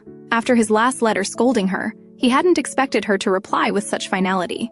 The letter continued, "From now on, I won't live as Karina Leopold. I'll make a name for myself simply as Karina. Just watch. One day, the name you once saw as worthless will echo from the distant north, all the way to the central lands where you reside. You always told me not to bring shame to the family. I've upheld that perfectly. So this time, I hope you'll remember your own words. When the time comes, don't you dare tarnish my reputation. Before, my life revolved only around family, but I realized you never truly cared. Now, I've met someone who genuinely loves me. I'm experiencing the thrill of a crush. You know what? Because of him, I've learned so much.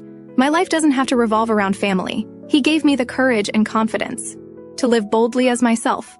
He would never scold me or threaten to kick me out as a twisted way of showing love. Only after meeting him did I understand that love is gentle. So from now on, we have no relationship left." The Duke was furious, cursing Karina as an ungrateful wretch. But as he read further, his anger turned to shock. "I bet after reading this, you're furious, calling me a thankless child. But let me ask you, did you ever truly listen to me? Was I really the quiet, obedient child who never cried?" When the Duke read these words, his mind flooded with fragmented memories of Karina's childhood. In his recollection, she had always been smiling. He tried piecing together when she had stopped crying in front of him. But no matter how hard he tried, he couldn't remember. It wasn't that Karina hadn't told him, it was that the words she spoke. He had never truly listened. Years of neglect had become sharp shards, leaving Karina bleeding and broken. "Oh, and if you ever want to see me again, come to the north, I won't be returning.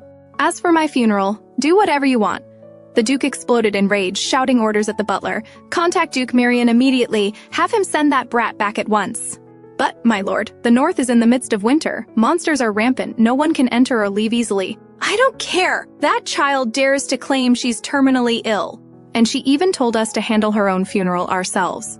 Tell me, is that something a daughter should say to her parents?" The butler hesitated. "Oh, my lord, have you considered that Miss Karina might truly be ill?" The Duke paused mid-sip of his drink. "What? You believe her too?" The butler quickly explained. Months ago, the maids had reported hearing vomiting sounds from Karina's room. "What? Why wasn't I informed?" The butler grimaced. "I did report it, but you were busy with work. You said she was healthy and not to bother you with such matters, and even told me never to report such matters to you again. You told me she was grown and could handle it herself." The Duke's face paled. "You should have insisted." For the first time, doubt crept in. Was it possible he'd been wrong? Was Karina really sick? But if so, why didn't she tell him directly? Why hide it and run off to the north alone? Was this her way of shaming the family to spite him? Finally, the Duke ordered, "Don't let Abelia find out. Her health is fragile. This would destroy her." But unbeknownst to him, Abelia was already outside, having overheard everything. Her beloved sister was terminally ill, nearing death. And all this time, her sister had been suffering in silence at home. She never realized that behind Karina's constant smiles lay so much pain. Regret overwhelmed her. Why had she been so selfish? Now, she might never get the chance to apologize. Helpless, she collapsed by the bed, sobbing, "Sister, I'm sorry, I'm so sorry." Meanwhile, oblivious to it all, Karina stared at a worn-out teddy bear wallet. It was the only birthday gift her mother had ever given her, once her most treasured possession. But now, it meant nothing. She once again used her power. She painted a bird yearning for freedom. Let it follow its own will, carry this last tie to her family, to a place she'd never find. Now she was truly free of the Leopold name. One afternoon, Karina and Duke Mirian were enjoying tea together. It should have been their sweet moment alone, until Duke Carlos showed up, turning it into a trio. Duke Mirian was deeply displeased with Duke Carlos for intruding on his private time with Karina. Even if Karina had invited him, he couldn't shake his irritation. Couldn't his best friend take a hint? So he took his frustration out on Duke Carlos. Every word from Duke Carlos was met with a sharp retort from Duke Mirian. Back and forth they went, until their childish bickering ruined the peaceful atmosphere, watching the two act like petulant children. Karina couldn't help but laugh. The two dukes froze. "Karina, why are you laughing? Do we amuse you?" Still giggling, she shook her head. "No, it's just, I like seeing how close you two are. And I love this. Eating together, talking freely, laughter filling the room. This is what I've always wanted." Seeing her smile, Duke Mirian's anger melted away. Then it struck Mirian. That infuriating Duke Carlos wasn't quite so unbearable after all. As days passed, Karina's condition worsened. To avoid worrying those who cared for her, she'd lock herself away when the pain struck, enduring it alone.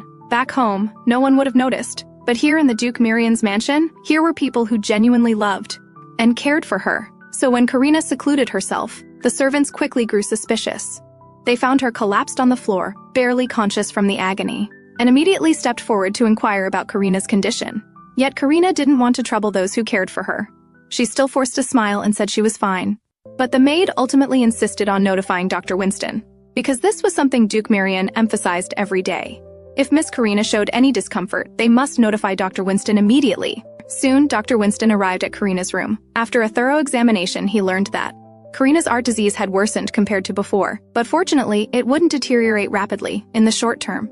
This was currently the only good news. But Karina didn't care about that. She only cared whether she would continue to vomit frequently, because she didn't want Duke Mirian to see her in distress, making him worry. But Winston told her that the vomiting symptoms might persist, and he earnestly admonished Karina not to stop eating because of concerns about vomiting. Because your body now is like a damaged sandcastle being battered by surging waves. Once you stop eating, the structure of this castle will loosen and eventually collapse. And you must remember, it's essential to have a firm will to live on, to have hope for survival. Hearing this, Karina couldn't help but fall into memories. Once when she learned she had a terminal illness and would soon die, she didn't find it frightening, but instead felt incredibly relieved, because she finally had a reason to escape this suffocating family. So back then, she chose to travel alone, hoping to quietly die in a place where no one knew her. But now she was different. Here, she had met people who truly loved and cared for her. Here, she had someone she liked. She had goals she needed to accomplish. So now she was reluctant to die, she wanted to strive to live on. Dr. Winston, seeing that Karina had regained a normal person's desire to live, couldn't help but recall when he first met Karina. At that time, when Karina learned she had a terminal illness and would soon die, she didn't show a trace of fear. Instead, her whole being was filled with a sense of relief and longing. This situation was unimaginable even for him, a doctor used to all sorts of life and death partings. A person who had no fear of death whatsoever, but instead felt incredibly liberated and relieved. What exactly had she experienced in her life? But thankfully, Karina had now kindled hope for life. So Dr. Winston left the remaining matters to Duke Carlos. It would be Duke Carlos, who was more knowledgeable about the art disease, to explain to Karina about the taboos related to the art disease. It turned out that several days ago, after Duke Carlos had watched Karina use the power of miracles, he had a question lingering in his mind. That is, according to the way Karina used the miracle power. Karina's condition was deteriorating at an abnormal speed, because according to the generations of knowledge passed down in Duke Carlos's family, the creators who used miracles had short lives, because they created miracles too many times. But even so, those who used miracle powers more times than Karina still lived longer than Karina does now. So, Duke Carlos's purpose this time was mainly to ask Karina if she knew about the absolute taboos that cannot be violated when using miracle powers. However, facing this question, Karina naturally didn't know. Therefore, Duke Carlos felt even more sympathetic towards Karina's situation. If only Karina hadn't grown up in an environment where she was neglected by her family. Her body definitely wouldn't be in such a terrible state now. If only her parents had paid a little more attention to her and hired a doctor knowledgeable about the art disease for Karina. Karina's physical condition wouldn't have deteriorated to such an irreversible stage. Although it was a bit late now, Duke Carlos thought it was still better to let Karina know. So he told Karina about the absolute taboos that must not be violated regarding the art disease. Simply put, take doctors for example. Although a doctor can heal and save lives, due to the doctor's limited medical skills, he cannot treat severely injured patients. This is his limit. And for those who can willfully exceed limits, they are violating the taboos. Among them, there are 3 taboos that must never be touched. First, one cannot violate the laws of nature, for instance, bringing the dead back to life, or making time flow backward to change things that have already happened. And the second point is that one cannot create humans. Although your miracle can create plants, animals, even magical beasts, only God can create humans. And we absolutely cannot try to become God. Then, the most important point is that one must never use miracles to take life, because miracle ability is almost omnipotent power, which means those who use miracles cannot do things humans shouldn't do. Once someone violates these, the price is one's own life. So Karina, have you violated any of these taboos? Faced with Duke Carlos's inquiry, Karina nervously swallowed, then with a guilty expression indicated she hadn't violated these taboos. However, Duke Carlos didn't notice these small gestures, because if Karina had truly violated a taboo, she certainly wouldn't have lived until now. But this way, he still couldn't understand why Karina's condition was deteriorating so rapidly. And it was precisely because of this thought that he didn't notice. When he mentioned the second taboo, that one cannot create humans, Karina's entire body trembled once. If Duke Mirian, who understood Karina better, were here, he would definitely have discovered that Karina had lied again. Finally, Duke Carlos temporarily stopped his contemplation and offered Karina a method to alleviate her condition. That is, to have Karina stop painting 1 second before completion. Because if the painting is stopped before completion, then the miracle cannot be activated. This way, it could satisfy Karina's need to paint, while preventing miracles from happening and weakening her body. Lastly, Duke Carlos gave Karina some advice. He requested Karina to give him those unfinished paintings. He would, according to Karina's ideas, make Karina into a unique and famous painter. Let Karina's name resound throughout this land. Let those family members who once neglected her see how extraordinary their ordinary second daughter really was. At this moment, Karina, having received knowledge about miracle powers, was alone in the moonlight, thinking of Duke Mirian, because Duke Mirian had left several days ago to subdue magical beasts rampaging near the territory and had not returned. This made Karina a bit worried. Could he have encountered danger? But as soon as this thought appeared, Karina shook her head. He will definitely be fine, definitely. To distract herself, she once again took out that death wish notebook and began to write. Thanks to Duke Carlos. Now her wish to make friends had been fulfilled. So next was to give a gift to her beloved and to embrace her beloved. But when Karina imagined the scene of passionately embracing Duke Mirian, she couldn't help but blush, hurriedly waving her hands to dispel those thoughts from her mind. And just as Karina was fighting with the thoughts in her mind, Duke Mirian had already appeared in her room. Originally, Duke Mirian had returned to the Duke's mansion before Karina started daydreaming. But when he stood outside Karina's room and knocked for a long time without response, he took it upon himself to enter Karina's room. Duke Mirian, who was originally worried that Karina might have fainted, upon seeing Karina's shy appearance in the moonlight, his worried emotions instantly transformed into deep love. She's really adorable. But when he heard Karina mention Duke Carlos's name, he was suddenly alarmed. Something wasn't right, very wrong. This is probably what love looks like at its most beautiful. When I'm thinking of you, you can appear before my eyes at the first moment, and our first words upon meeting must certainly be concern for each other. Although Karina and Mirian had only been apart for 2.5 days, both felt as if it had been 2.5 years. And due to the winter magical beast rampage, the time left for the two to be together wasn't much. After just a few words, Duke Mirian had to set off again to suppress the magical beasts. This made Karina, who had just seen Mirian, very reluctant to part. They had just met, and now they had to separate again. And Duke Mirian, in order not to make Karina sad, promised that he would return the day after tomorrow evening. But when he looked up and saw Karina's pitiful gaze, he immediately changed his words, setting the return time to noon. But after he said it, he felt a bit regretful. Even at his fastest, he could only return in the evening, saying, "Noon, wasn't that a lie?" But the next second, he widened his eyes in shock. Because Karina said under the dazzling starry sky, "I will wait for you." And this sentence, as if it had a magical power, prompted the Duke to set off overnight to suppress the magical beasts. But this was hard on the knights under him. "Your Grace, you're moving too fast, the knights are having trouble keeping up." But the Duke was unconcerned. "You can't handle this much?" So he took the lead. "Then I'll lead the way up front, you just follow behind me." At the same time, in his mind he recalled the image of Karina smiling in the moonlight saying she would wait for him. "Don't worry, Karina, no difficulty can prevent our appointment." Soon the group suppressing the magical beasts arrived at their destination. Mirian felt the roars of magical beasts coming from the depths of the forest. He immediately ordered everyone to rest in place, until tomorrow. It would be time to make those creatures who wasted his time with Karina pay. Just as Duke Mirian was arranging the upcoming plan to slaughter the magical beasts, a magical beast Hedda walked out from the nearby forest. Seeing this, Mirian wasn't afraid, but rather excited. "Great, it's delivering itself to our doorstep. This will advance our return time." With Duke Mirian's command, the well-trained knights quickly dispersed, instantly surrounding this lone magical beast Hedda.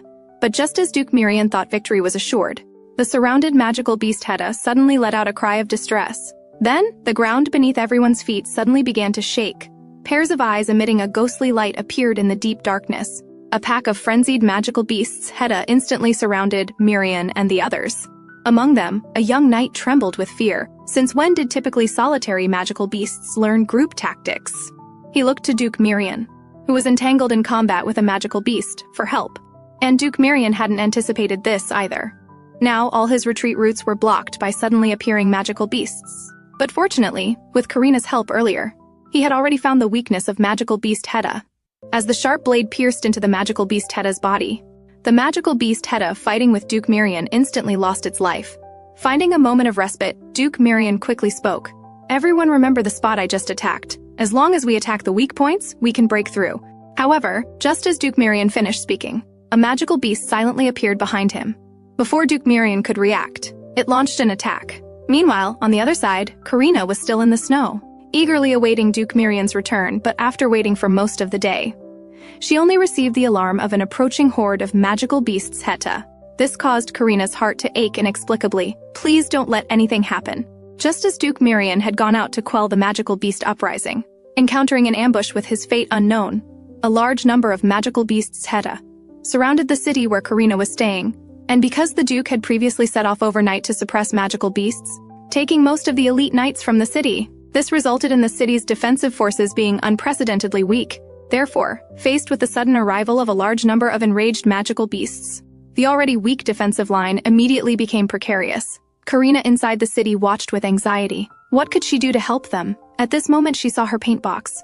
That's right, can I use the power of miracles? And in this paint box, there was still the magical beast Heta she had stopped painting halfway. Now if she completed it, added colors, gave it life, then she could use its power to resist the frenzied magical beasts outside the city. But just as Karina was about to complete the painting, she became a bit worried.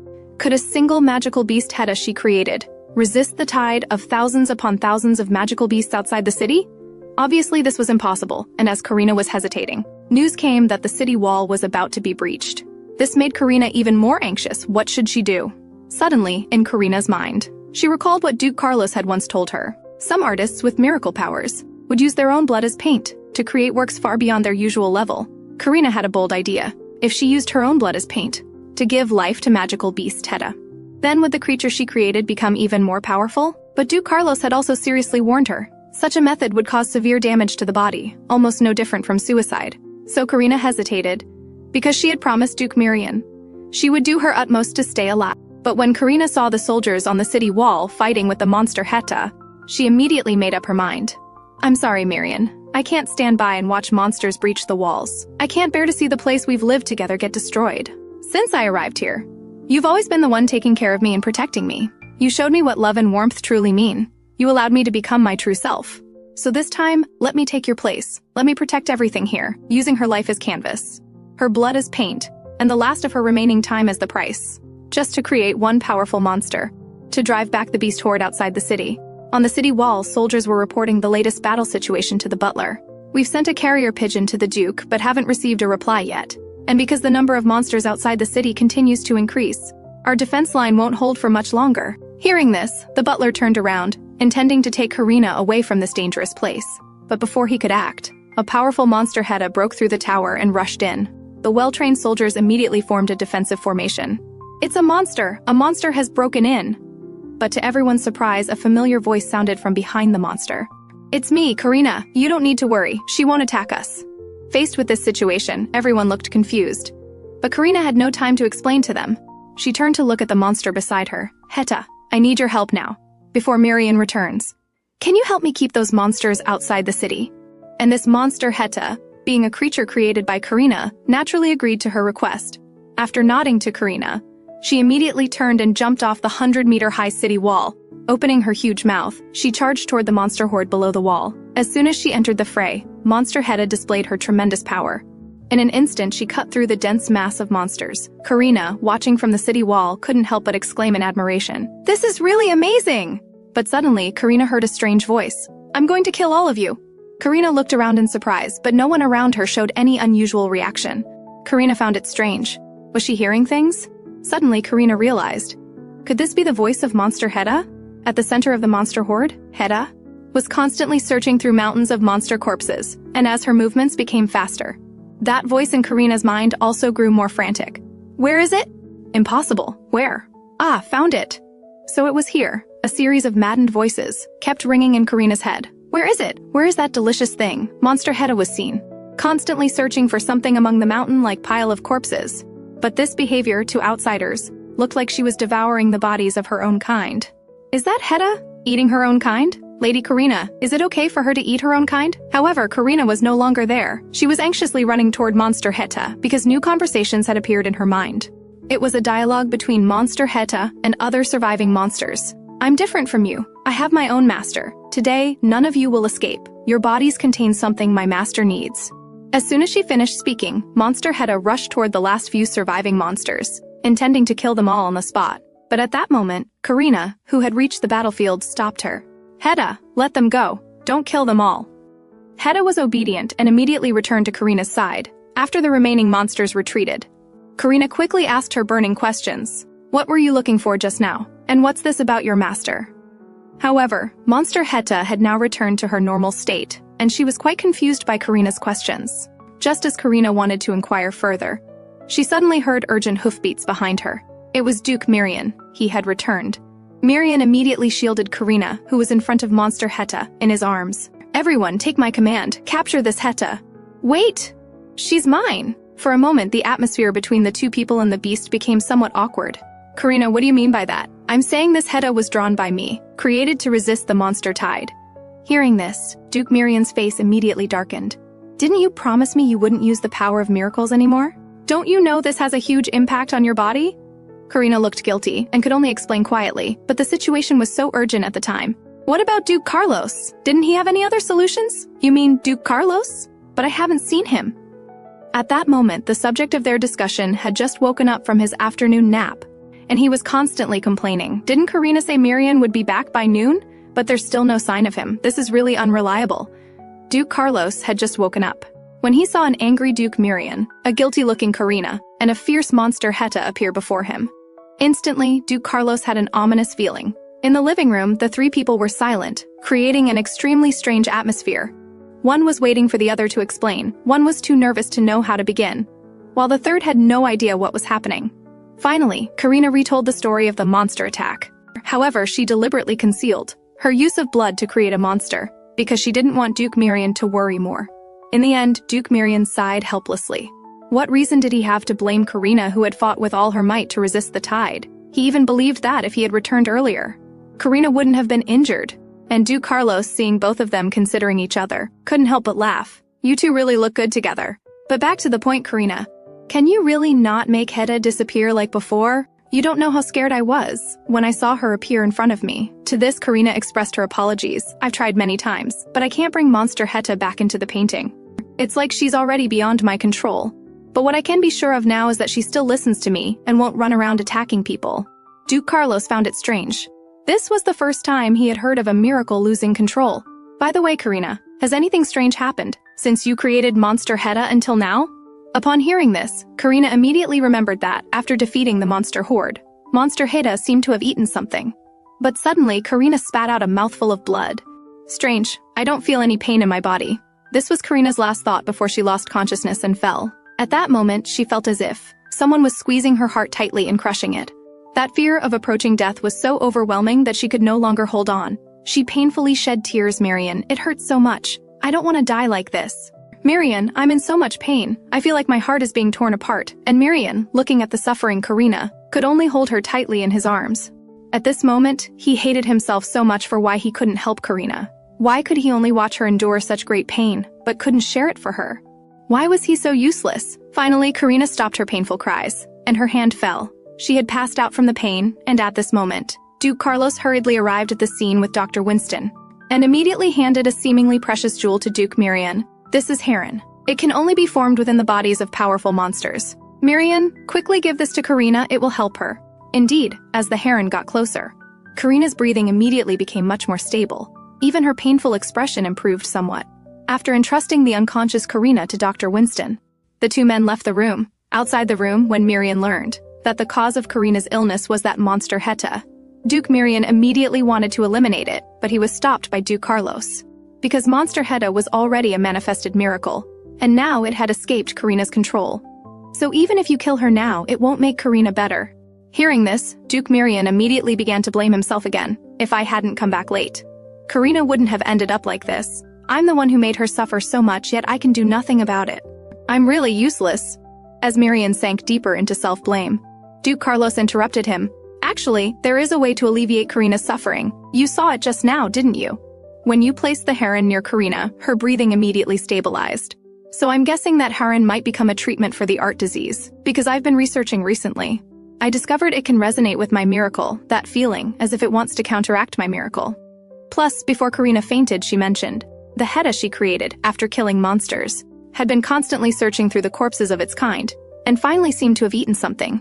Therefore, I speculate that the reason Monster Hedda escaped Karina's control is most likely because she ate the heron in the bodies of her kind, thus counteracting Karina's miracle power.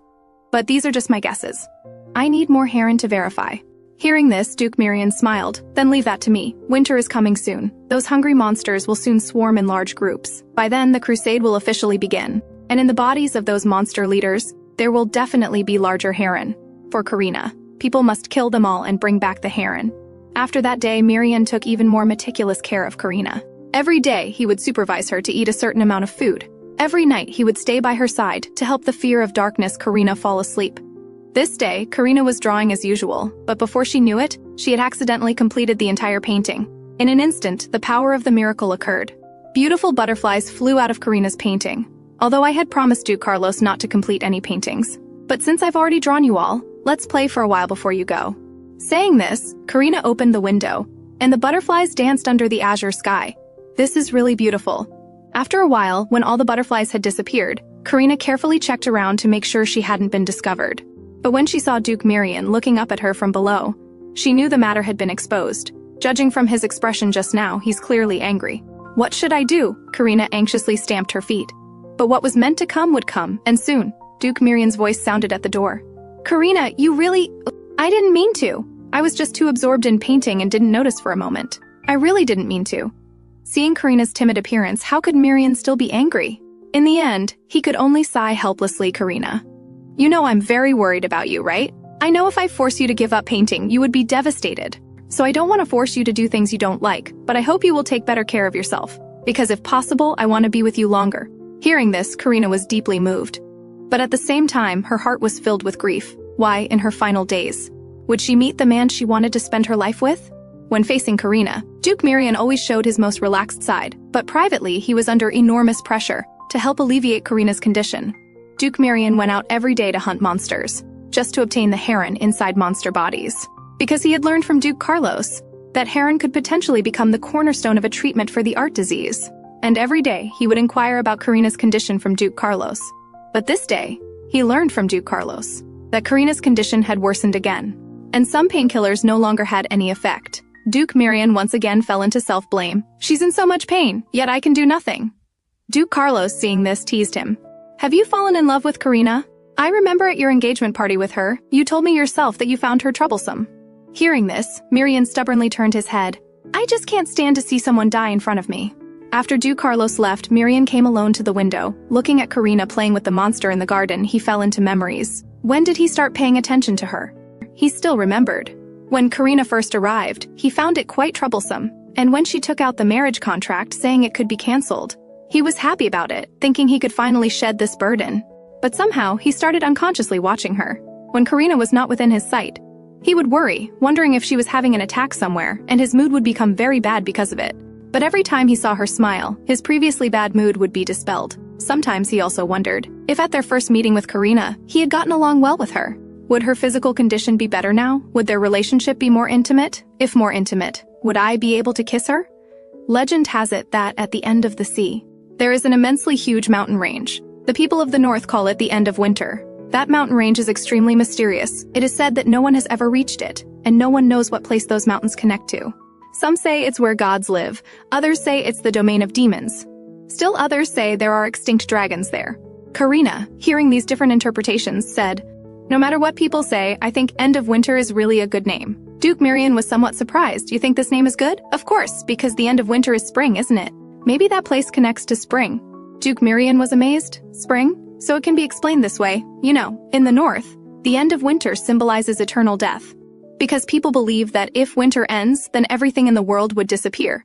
But unexpectedly, from a different angle, within eternal death lies the vitality of spring. Karina, your perspective on things is really unique. I now really want to see the world through your eyes. Through my eyes? That would definitely be boring. Boring? How could it be? Your eyes are so beautiful, what you see must be beautiful too.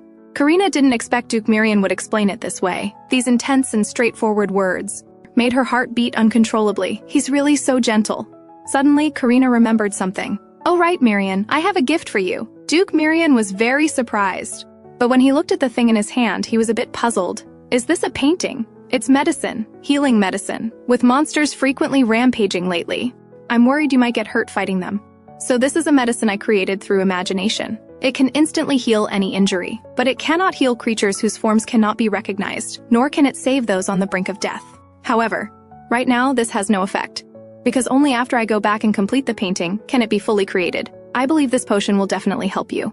But hearing this, Duke Mirian showed no joy. Instead, he looked at Karina very seriously. Karina, I know you're considering my safety, but I don't need medicine that comes at the cost of your pain.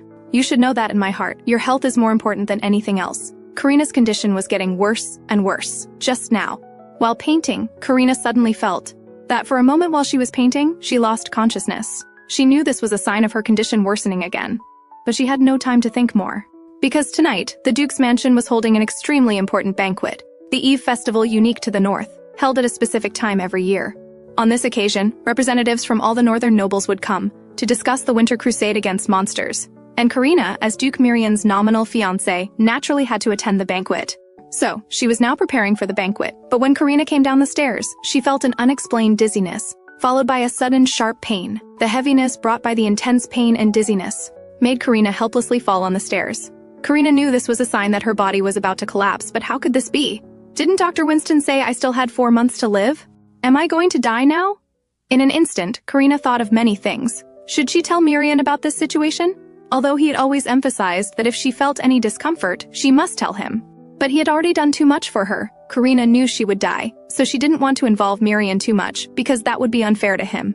However, the immense pain prevented her from standing up. Suddenly, she thought of something.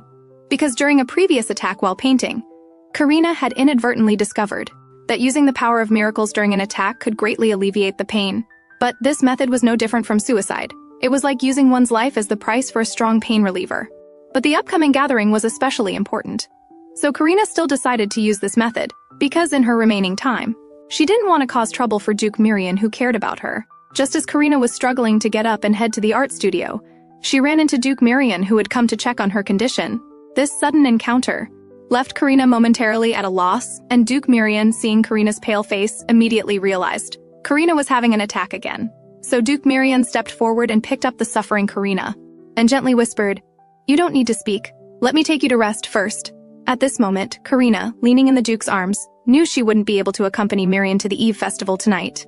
In the room, Karina apologized guiltily to Mirian. "I'm sorry, it seems I've troubled you again."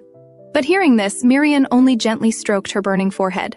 "Karina, you don't need to feel sorry. I don't find you troublesome at all. And if you're in pain, just cry it out.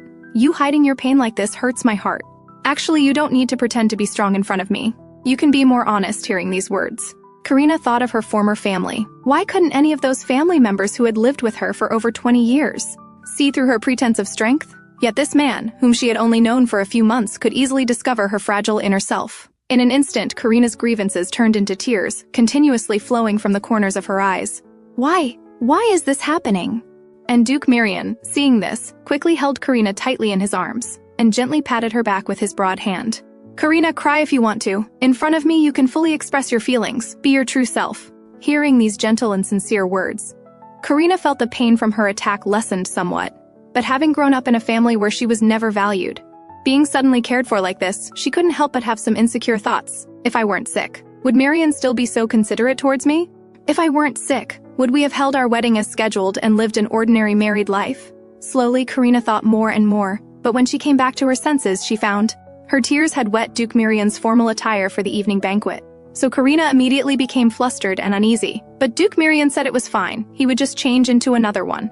And, worried that Karina would feel burdened by this, he specifically explained to Karina that tonight's banquet wasn't important, describing the North's most important Eve festival of the year. as just an ordinary gathering where people drink and chat together. But Karina understood this was just Duke Mirian's way of comforting her. After Duke Mirian left, she started to overthink again. She wondered if she were truly healthy. Would Mirian's feelings for her change from sympathy to love? Karina admitted that during these few months they had spent together, she had fallen in love with this man who took such meticulous care of her. But she also knew she could never be with Duke Mirian because she was a dying person. She couldn't give Mirian lasting companionship. But even so, Karina still couldn't control her greedy thoughts. She also hoped that Mirian's feelings for her contained a hint of love. But in the end, she helplessly lay down on the bed, admonishing herself in a self-mocking tone. Karina, stop fantasizing. Mirian is good to you only because you're sick. Besides, you're about to die, so you two can never be together. However, what Karina didn't know was that after Duke Mirian left her room, he went straight to find the butler and seriously instructed the butler to take good care of Karina, allowing no one to disturb her rest. At the same time, he also asked the butler to inform the northern nobles to postpone the Eve festival by 1 day, because he had just learned from his conversation with Karina that Karina wanted to accompany him to the Eve festival. So, to fulfill the wish of the woman he loved, Duke Mirian made this decision. But this way, only the butler was left to deal with the consequences. He watched Duke Mirian's departing figure, muttering to himself. Just opens his mouth and says postpone it, but the one who has to implement it is me.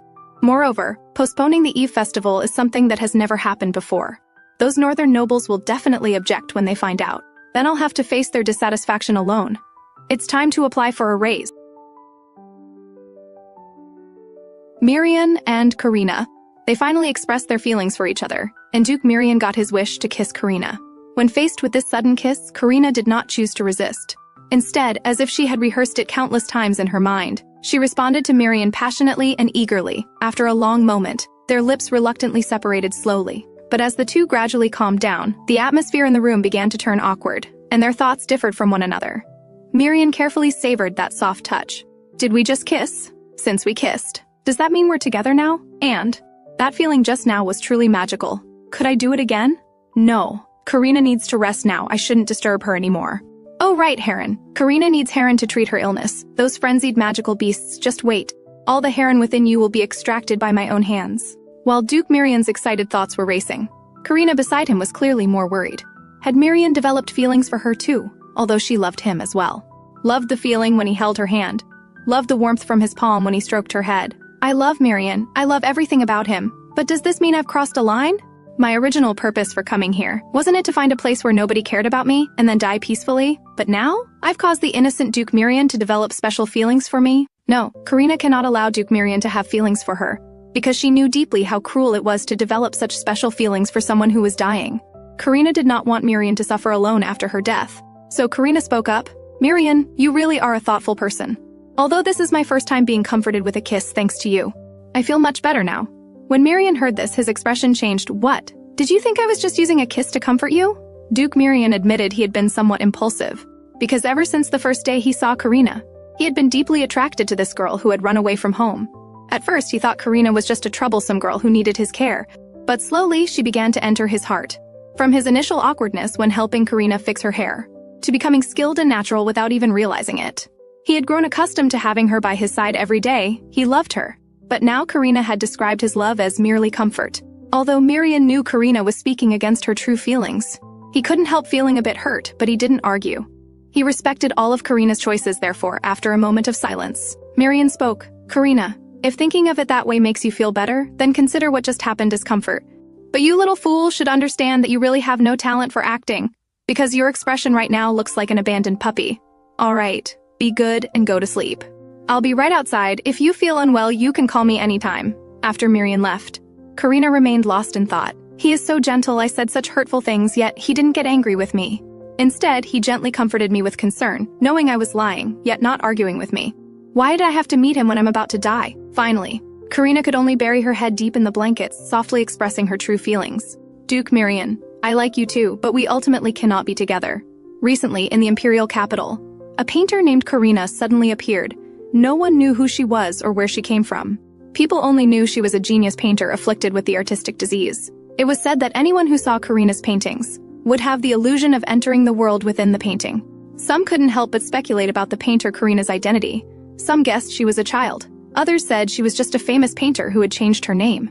Despite various rumors, the Carlos family, who orchestrated all this behind the scenes, was willing to auction off the unknown painter Karina's works, but remained silent regarding information about Karina's identity. Nevertheless, Karina's paintings still attracted nobility from across the empire, even forming a trend among the nobles of taking pride in owning one of Karina's paintings. At the Carlos family's auction, nobles fought fiercely to acquire one of Karina's paintings. Even old friends turned against each other. Watching this, Duke Carlos below the stage couldn't help but sigh. It seemed he had underestimated Karina's talent in painting. At this moment, he was looking forward to how Karina's family, who had once neglected her, would react when her name spread across the continent through the mouths of these nobles. Surely when they learned that the ordinary girl they once saw had become so accomplished, they would deeply regret it. But what Duke Carlos didn't know was, when Karina's father heard the news of Karina's fame, his first reaction was still denial, because in his eyes, Karina would always be just a disobedient, thoughtless, and utterly ordinary daughter. When Karina's older brother saw his father's attitude, he finally understood why his always obedient and sensible sister Karina had left home without any reluctance. He realized now that he had been just like his father, always neglecting this sister who had always silently devoted herself to him. But unfortunately, his awakening came too late. He deeply regretted not cherishing her before. So this time, he chose to rebel. "Father, do you really want to continue like this? What if this painter really is Karina? All the characteristics described about the unknown painter match Karina. If you keep denying it, aren't you afraid that one day you will truly lose her? Are you really going to abandon your own daughter?" For a moment, Karina's father was stunned. After hearing his son's words, a trace of fear appeared in his heart. Yes, fear, not guilt, because what he was thinking was, if that painter really was his ordinary second daughter, what should he do? While Karina's father was worrying whether his daughter would seek revenge after becoming famous, Karina was already attending the most grand Eve festival in the north, accompanied by Duke Mirian. Along the way, Karina appeared very nervous. After all, she had never interacted with these northern nobles before, and wasn't particularly familiar with northern etiquette. While Duke Mirian kept reassuring her, saying northern banquets weren't as formal as those in the capital. Just act naturally like when interacting with friends. But when the two opened the doors to the banquet hall, they were stunned. The usually casual Baron Kramba had dressed up lavishly today and made an affected bow. "Your Grace, you've arrived. We've been waiting for you and your fiancé for a long time." Instantly, veins popped on Duke Mirian's face. Irritably pressing his nose bridge, this person must be deliberately taunting him, making everything so formal. Karina would feel burdened now. But with Karina beside him, Duke Mirian could only suppress his anger and ask, "Baron Kramba, have you had something joyful happen recently? You're dressed so magnificently." Like a peacock seeking a mate, his tone was so gritted. But Baron Kramba seemed completely oblivious and continued on his own. "Oh my, you've noticed. I'm happy, of course, because at the Eve festival, alcohol is unlimited. I can drink as much as I want. How could I not be happy?" Now Duke Mirian finally understood. So this fellow really was here to see him embarrassed because he had postponed the Eve festival. At this point, Viscount Ariel also spoke up. "Duke Mirian, who exactly wanted to hold an Eve festival? Such banquets are truly boring."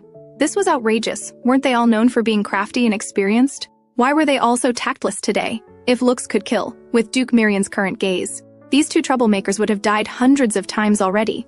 But because of Karina, to avoid ruining his image as a gentleman in Karina's eyes, Duke Mirian could only endure temporarily, planning to settle the score later.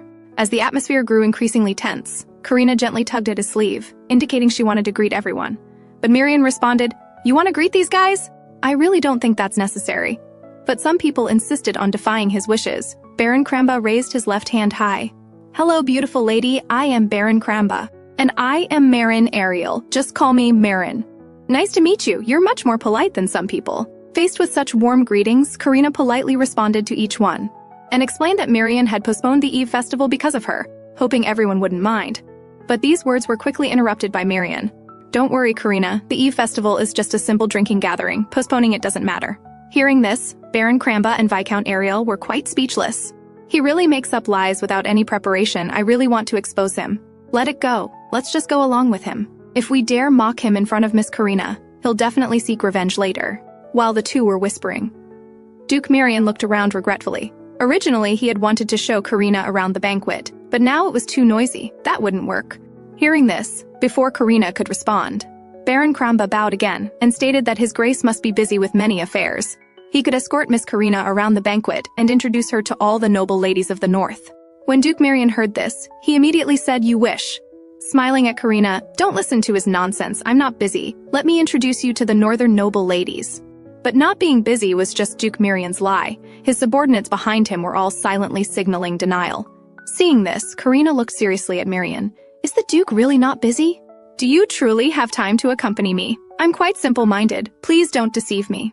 In the end, Duke Marian surrendered and admitted that he was indeed busy, offering the maximum he could accept. That was, for the next 30 minutes, Karina would tour the banquet hall under Baron Kramba's guidance. Even as he left, his heart felt somewhat empty. Karina didn't try to make him stay until the very end. After Duke Marian was rejected by Karina and left looking dejected, everyone immediately rushed toward Karina with sparkling eyes. Karina, you're amazing. How did you do it?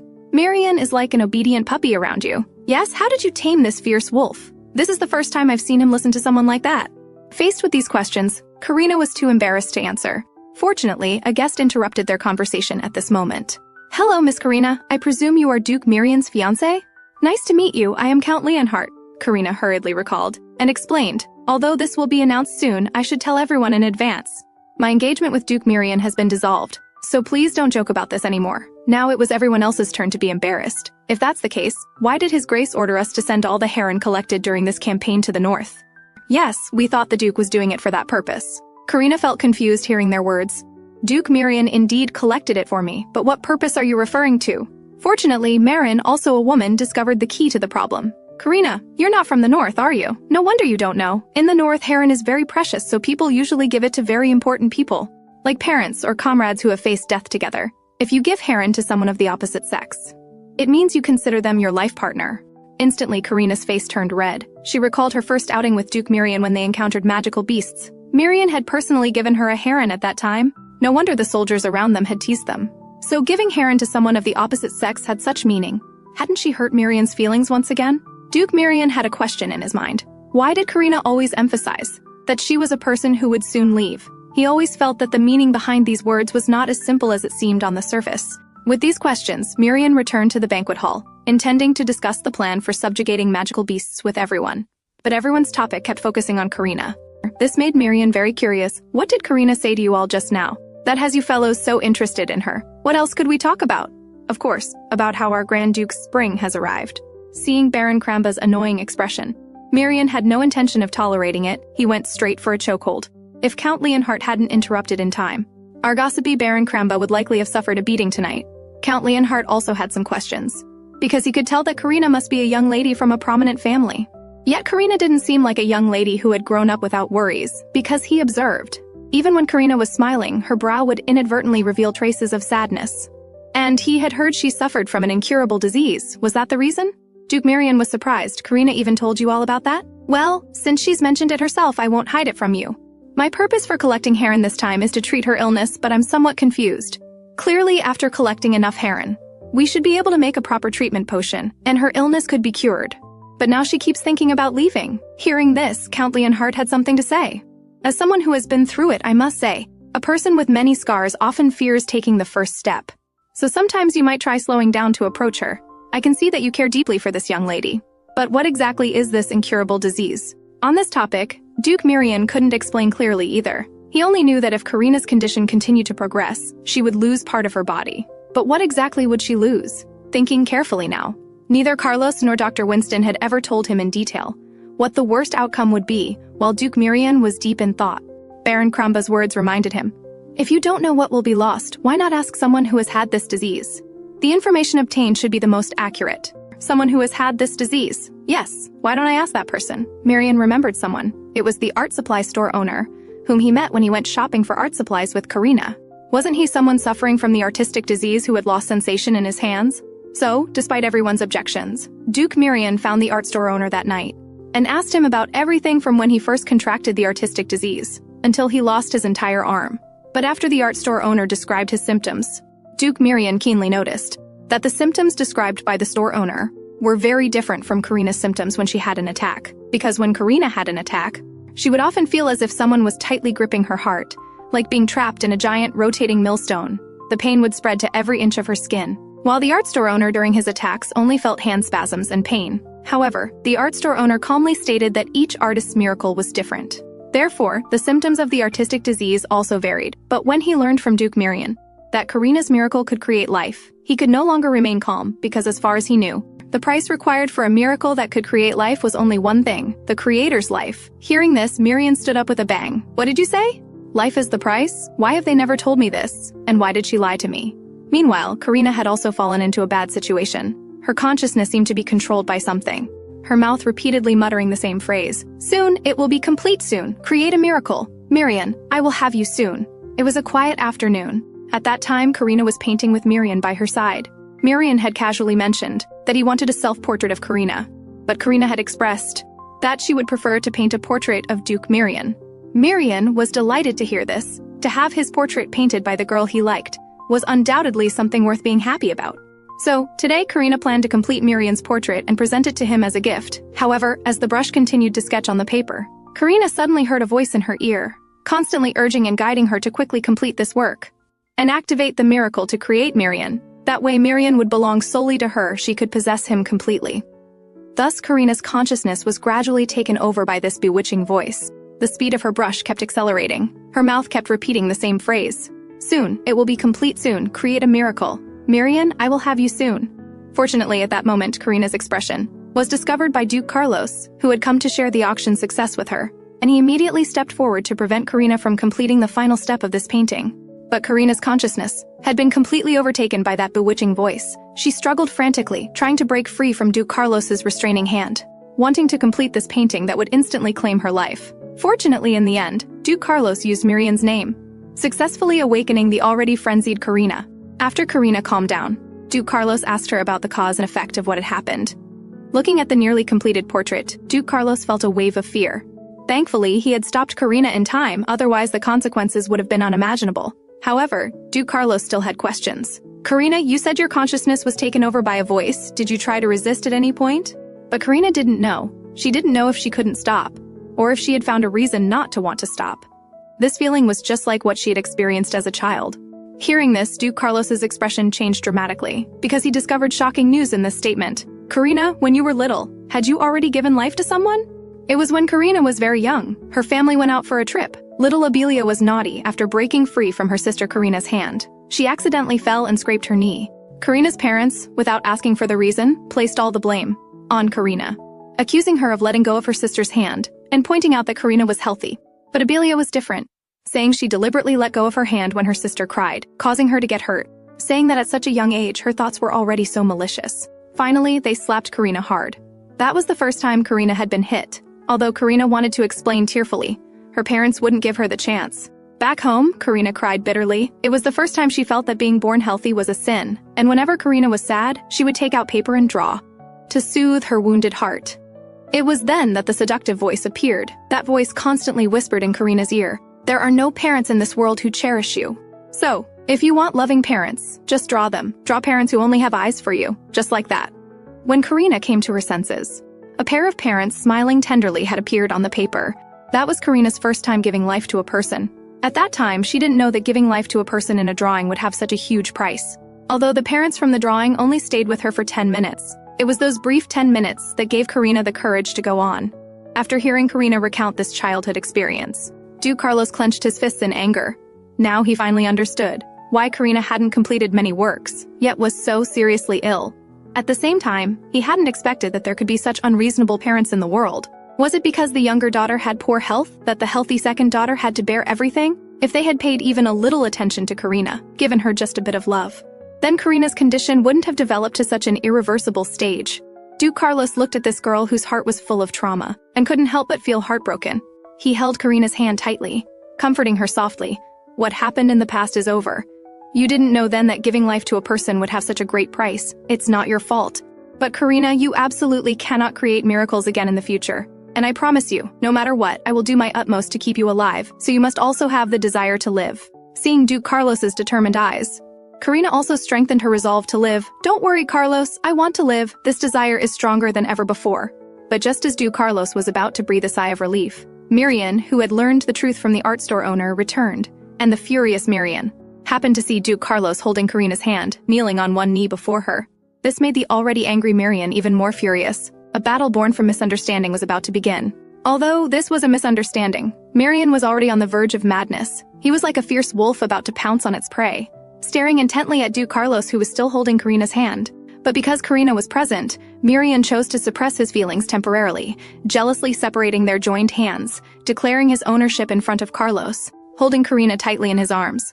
And this action also allowed Marian to discover the gift Karina had prepared for him at the risk of her life. A portrait more handsome than he actually was. Looking at his own portrait, Marian instantly changed from a fierce wolf to a husky. This was the first time someone had given him a portrait. He was truly happy. Seeing this, Duke Carlos quietly sighed in relief. It seemed his misunderstanding had been resolved.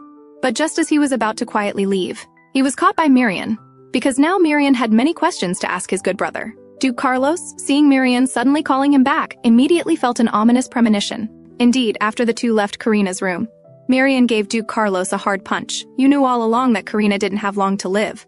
So why did you lie to me? But Duke Carlos didn't want to explain too much, because he had promised Karina to keep her condition secret, so he simply said he was bound by a promise. Hearing this, Marian raised his just-lowered fist again, and swung it hard at Duke Carlos, but when the fist was about to land on Duke Carlos, he thought of Karina. He didn't understand why Karina had concealed her condition from him, why Carlos could know something that he was only now finding out. With a sense of heartbreak and confusion, Marian finally lowered his fist. But this didn't mean he was letting the matter go. He warned Duke Carlos fiercely. No matter what, you must save Karina. But such warnings meant nothing to Duke Carlos, because even without Marian's warning, he would have done everything in his power to save Karina. And Duke Carlos was certainly not one to take a loss. Simply accepting defeat wasn't in his nature. So the two began another fierce battle. Afterward, both men lay on the ground, gasping for breath. Marian seized the opportunity to voice his doubts, asking why Karina had requested they conceal her condition. But Duke Carlos didn't want to get too involved in this matter. He only left behind one sentence: perhaps she doesn't want to be abandoned again before she dies. After Duke Carlos left, Marian immediately sought out the butler, asking him to collect all information about the art disease. He now needed to understand more deeply about the art disease, because only then could he help Karina. Now he understood why Karina, despite liking him, always pushed him away at crucial moments. Because in this world, nothing could be more cruel than allowing someone to fall in love with a person whose life was coming to an end. But now what Marian feared most was a world without Karina. Karina had been feeling strange lately. She sensed something unusual in the behavior of Duke Marian and Duke Carlos. Karina keenly noticed that Marian was communicating with her less and less. Whenever she spoke with Duke Marian, he always seemed distracted, and an odd expression would appear on his face. As for Duke Carlos, she rarely saw him these days. Karina remembered their last meeting, when they last met. Carlos's face was covered in bruises. According to him, this was a unique form of communication between him and Marian. Although Karina found it peculiar, she didn't feel it was her place to get involved in matters between the two brothers. So Karina focused all her attention on the upcoming expedition to defeat the magical beasts, because this might be the last time she could help Marian.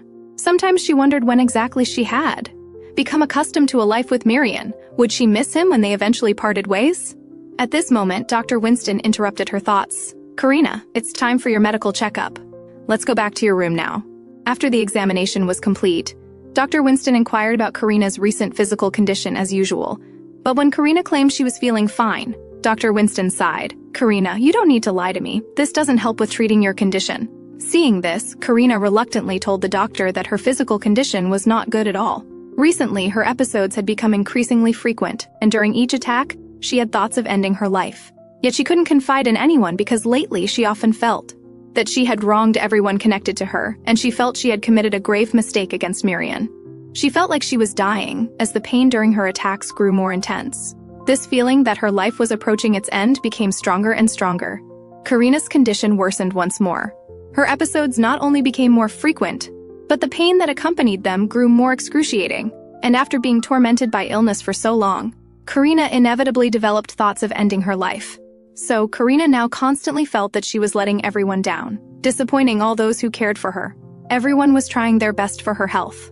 Yet she was the first to give up, especially Marian. If she hadn't recklessly entered his peaceful life, he might not have so many troubles now. Perhaps choosing to leave quietly now would be the best solution for everyone. Listening to Karina's self-reproach, Dr. Winston sitting across from her didn't know what to say. Fortunately, the arrival of a maid interrupted Karina's feelings of guilt. Miss Karina, the Lord wishes to invite you to dinner. May I help you dress up? Karina responded that of course she would. After all, it had been some time since she'd seen Marian. Before leaving, Karina still asked Dr. Winston to keep their conversation confidential. A while later, Karina, elegantly dressed, appeared in the dining room, and Marian, equally well-dressed, was already waiting there. Once seated, Marian began updating Karina on his activities that day, and at the end of his report, he didn't forget to compliment her. "Karina, you seem to have grown even more beautiful in the last few days." This series of heartwarming gestures successfully dissolved all the resentment Karina had built up. During the days she couldn't see Duke Mirian, after Mirian's comment, the atmosphere between them gradually became more cheerful. Seeing the moment was right. Mirian asked Karina the question he had been wanting to ask for days. "Karina, isn't there something you want to tell me? I know being honest with others isn't always easy. So let me be honest with you first. During the time we haven't seen each other, I've often felt very lonely. So tell me, is your health still good? If your body feels uncomfortable in any way, don't hesitate. You must tell me immediately." Hearing this, Karina indeed found it strange. What was wrong with Mirian? He kept asking about her health tonight, intentionally or not. Had he discovered something? So she tentatively asked, "Mirian, has something happened recently? You don't seem very happy." "Yes, something very sad did happen recently." "Karina, do you know, some time ago I came across an extremely precious flower, and the moment I saw that flower I wanted to possess it. So I began to nurture it carefully. But now I've heard that the flower is gradually withering. So I went to confirm this with a skeptical attitude, only to discover I was the last to know this news. What should I do? It truly is an incredibly precious flower, the first flower that has ever made my heart flutter. But now it's about to wither and die." Hearing this, Karina understood the metaphor perfectly. But she still chose to play dumb. She slowly stood up and walked toward Mirian. "If this flower withers, there are flowers elsewhere. You can find another flower you like, and then nurture it well. No, you don't understand how precious that flower is to me. There's only one such flower in this world. Nothing can replace it. If that's the case, is there any solution?" "Oh, what about a potion? The potion I make might work. Why don't you drink that potion? If it's such a miraculous remedy, could it cure your illness too?" But Karina regretfully explained that her potions had no effect on her. Mirian felt dejected upon hearing this. Indeed, how could Karina's disease be cured so easily? Must he now place all his hopes on Heron? "By the way, Karina, I have a gift for you that I've been preparing for a long time. This is a necklace made with heron. I specifically asked the craftsman to compress it, to make it as delicate and light as possible for you to carry. It took some time, and I'm only giving it to you now." Karina took it and held it close like a treasure. This was a gift from Mirian, something more valuable than any treasure in the world. "Mirian, thank you, I love it. May I wear it now?" As Mirian looked at Karina's smile, he was momentarily captivated. He hadn't expected that a simple necklace would make Karina so happy. Finally, Mirian took the necklace and personally put it on Karina. "Karina, it really suits you," he said, slowly moving closer to Karina with a smile. "Karina, promise me. Never leave me alone. Karina, live on." In recent days, these words had been echoing in Karina's mind, especially that passionate kiss, which still kept replaying in her thoughts. She shook her head forcefully, compelling herself to calm down, and began packing things she would need for the journey. Because tomorrow, she would be leaving with Mirian to battle the magical beasts. However, due to her worsening condition, Karina was already breathing heavily after packing for just a little while. Although the manor's maids had offered to help, Karina had refused, because the maids already took such good care of her as a guest, so she really didn't feel right troubling them further. Then there was Mirian, who since kissing her last time, had completely let himself go. He no longer concealed his affection for Karina. Gifts flowed constantly into Karina's hands, to the point where Karina could no longer bring herself to ask him not to like her. But the more this happened, the more Karina felt she was failing Mirian. Suddenly, a commotion interrupted Karina's thoughts. It was the soldiers responsible for feeding the beast Hedda. The two were arguing about not keeping proper track of the magical beast Hedda's food. But the magical beast Hedda remained completely unaffected, wholly focused on devouring its meal. Seeing this, Karina couldn't help but smile. Hedda was living quite comfortably. But speaking of Hedda, Karina suddenly realized something special about her. She seemed able to communicate with other Hedda magical beasts. Karina had originally planned to ask her about this in detail, but because her illness was getting more severe, she decided to go and find out now. But as Karina turned around, a familiar dizziness took over her body. Her art disease had struck again. In that moment, she hated herself intensely. Why was her body so frail? She hated herself, hated being sick. She clutched the necklace Mirian had given her and began to fear. Would her condition become more severe? Would this pain accompany her every day from now on? And then one day, she wouldn't be able to endure it, finally bidding farewell to this world completely. But now she didn't want to die anymore. She had begun to love this world, where the person she loved resided. In a daze, Karina saw a maid running toward her with a worried face. How she wanted to tell her she was fine and not to tell Mirian, or he would worry again.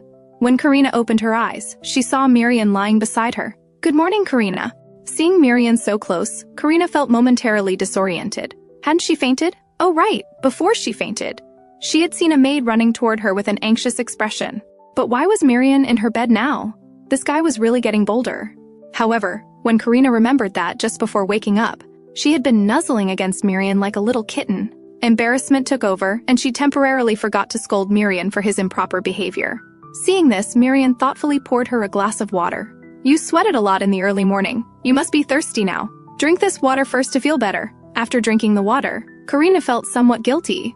I fainted again yesterday, although it might not sound good, but it's all right. Karina's words were interrupted by Miriam. It's okay, Karina. You were going to say that you still want to go to the forest with me no matter what, right? Seeing her thoughts read by Miriam once again, Karina didn't know what to say. Watching her reaction, Miriam couldn't help but laugh loudly. Karina, you really can't hide anything. Everything you want to say is written all over your face. But don't worry, I promised to take you to the forest with me. So I'll leave soon with the advance troops to make sure our campsite tonight is safe. As he spoke, Miriam moved closer again. After confirming it's safe, I'll come back for you. Karina blushed deeply at Miriam's gesture. Miriam, stop doing this all the time. But Miriam feigned innocence. But if you don't encourage me, what if I don't have enough strength on the journey? All right, Karina, I'll see you later. Be good and wait for me here. I'll come get you.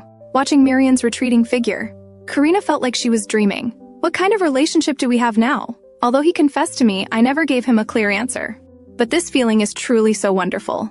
Today was the day the expedition army set out. Everyone in the manor was incredibly busy. Duke Miriam had departed early with the vanguard to clear threats from tonight's camp, while Karina, who was leaving with the expedition army, under the arrangement of her guard Sir Graydon, had forsaken the bumpy carriage for the magical beast Hedda, which offered maximum comfort and safety, and to ensure Karina's safety.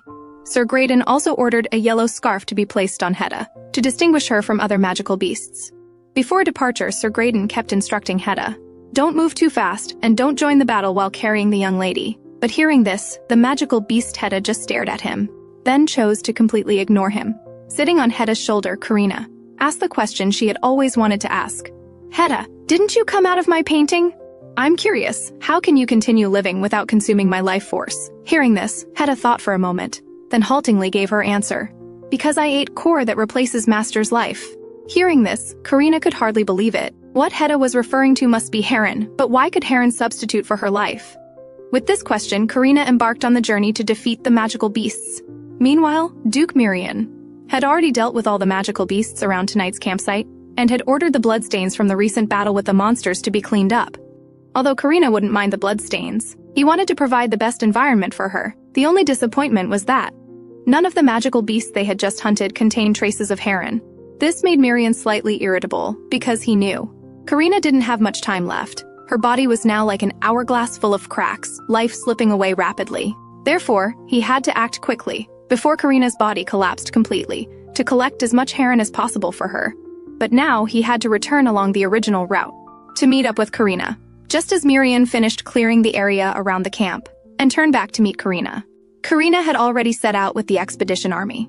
After the troops entered the forest, the magical beast Hedda beneath Karina suddenly began to grow restless. Karina keenly noticed this and understood. It was because Hedda's nature had been suppressed for too long. Because at the Duke's manor, Hedda wasn't allowed to roam freely, only within designated areas, to avoid property damage and unnecessary casualties. But now, Hedda had returned to the forest, which was like returning to the ocean, wanting to swim freely. But looking at the long procession, and the carriages loaded with resources, Karina could only sigh helplessly. She really couldn't make the troops move any faster. With no other choice, Karina could only request permission from Sir Graydon, who was leading the troops, saying she felt somewhat confined in the procession, and wanted to go ahead to see the scenery. Sir Graydon, considering that the magical beasts along the way had already been cleared by Duke Miriam, and that Karina had the protection of the powerful magical beast Hedda, agreed to her request. When Hedda received Karina's command to run, she immediately shot out of the procession like an arrow from a bow. Sitting on Hedda's shoulder, Karina watched the scenery rush by, and couldn't help but smile happily. This was the first time she had experienced such a sense of freedom. And Hedda beneath her let out excited roars, echoing through the vast forest. Just like this, human and beast sped through the forest, racing toward tonight's campsite. Soon after, they encountered Duke Miriam, who was heading back. Miriam was somewhat surprised by this, but didn't find it strange.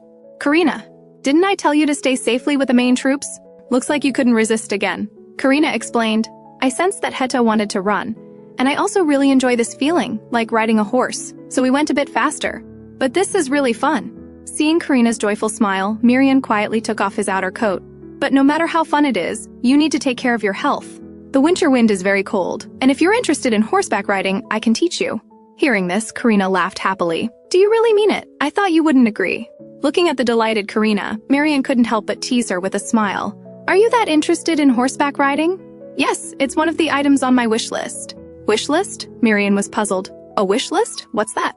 Karina then spoke with a tone of resignation. This is the death wish list I made for myself when I finally gave up on my family and decided to run away. Wanting the whole world to know about her paintings, wanting to paint many landscapes before she died, and wanting to travel with Miriam before she died. Then with him, trying all kinds of cakes, those she wanted to eat and had never eaten before. Later, raising a big dog together with Miriam. Finally, marrying Miriam and giving birth to a child that belonged to them. She would give all the love she had missed as a child to her baby, without reservation. But Karina couldn't accomplish any of these later things. Now she couldn't even say I love you to express her feelings. With her life hanging by a thread, she could only be like a soaked old rat in the sewer, peering through rusty iron grates at couples walking down the street, fantasizing about beautiful things that could never happen to her. Therefore, when Miriam wanted to know the contents of her wish list, she could only shake her head silently and say these wishes weren't important, that they were just listed for fun. Sensing Karina's reluctance, Miriam subtly shifted the topic. Look at you, why are your palms so cold? It's my fault for not considering everything. I should have given you gloves before we set out. Feeling the warmth on her palms, Karina couldn't help but rub them a little. I don't feel that my hands are cold, but your hands are indeed quite warm. But anyway, Miriam, this is my first time in this forest. I feel the air is filled with pleasant scents. Hearing this, Miriam revealed an indulgent smile and said, Karina, your painting supplies are still with the convoy you left behind, so if you want to paint, you'll have to wait a bit. Karina was surprised. How did you know I wanted to paint? Am I that obvious? This time, Miriam gently cupped Karina's face. Didn't I say that your thoughts are always easily written on your face? Hearing this, Karina felt inexplicably sad. Why was this man before her so perceptive? But the more he was like this, the more Karina felt she had to push him away. Miriam, I can tell you one of the wishes on my wish list. That is, I hope I get to see the moments when you're truly happy. Miriam was puzzled. Happy side? What do you mean? What I mean is, I hope you'll have a happy life married, with children and surrounded by love. Wait, you mean me and who? Isn't the person who marries me and has children with me in this wish supposed to be you? Hearing this, Karina sadly turned her head away, not knowing how to answer. But Miriam firmly expressed his thoughts to Karina. Karina, I know you're avoiding this because I can see. You're always pretending not to know about my feelings for you. So I want to tell you clearly now, from the moment I fell in love with you. I already made up my mind that in this lifetime, except for you, I will never love anyone else, much less marry anyone else. The person I like is you, Karina, not anyone else. Karina, I love you. I hope you can always stay by my side. Faced with such heartfelt and direct words, how could Karina not be moved? But she understood that someone who was about to die didn't have the right to be happy. So she kept telling herself over and over again, don't think too much, Karina. Miriam's feelings for you are just out of pity. You must not mistake sympathy for love. Don't let Miriam get in any deeper. You can't give him lasting companionship. Continuing like this will only hurt him. So Karina pushed Miriam away again, lowering her head and speaking words contrary to her heart. Miriam, you might have mistaken my words for love, and I said from the beginning when I came here that I would leave someday, so please don't say anything more about loving me. But when Karina raised her head and saw Miriam's expression full of sadness, pain, and reluctance, Karina suddenly understood. She asked nervously and fearfully, you know everything, don't you? How did you find out? Hearing this, Miriam steadied his emotions and said, because I went to ask the art supply store owner who had suffered from the art disease. Through him, I learned some things that neither Carlos nor Dr. Winston had told me. I learned that those with art disease lose the part of the body where symptoms appear. And Karina, the part where your symptoms appear is your heart. So Karina, you knew all along. That's why you came to the north, looking for someone who would take you in but not care about you. To quietly spend your last days, then find a place where no one would know to die, right? Seeing her thoughts exposed, Karina panicked and stepped back, hurriedly apologizing. I'm sorry, I didn't mean to deceive you. I originally planned to leave when the time came, but I couldn't bear to. I'm sorry. I was too selfish. Miriam, seeing Karina's emotions gradually breaking down, compassionately drew her into his embrace, gently patting her back and comforting her softly. It's okay, Karina, didn't I tell you before? You don't have to hold back in front of me. You don't have to pretend to be strong. Cry if you want to cry, even if you scream out loud. It's okay. But hearing these words, Karina became even more heartbroken. Why are you so good to me? I have nothing, I can give you nothing. Not even lasting companionship. It's alright, Karina. You don't need to give me anything. I don't care about promises anymore. I'm serious, I just hope you can stay by my side. No, I should say, please let me stay by your side. That way, even if you leave, I can follow and find you.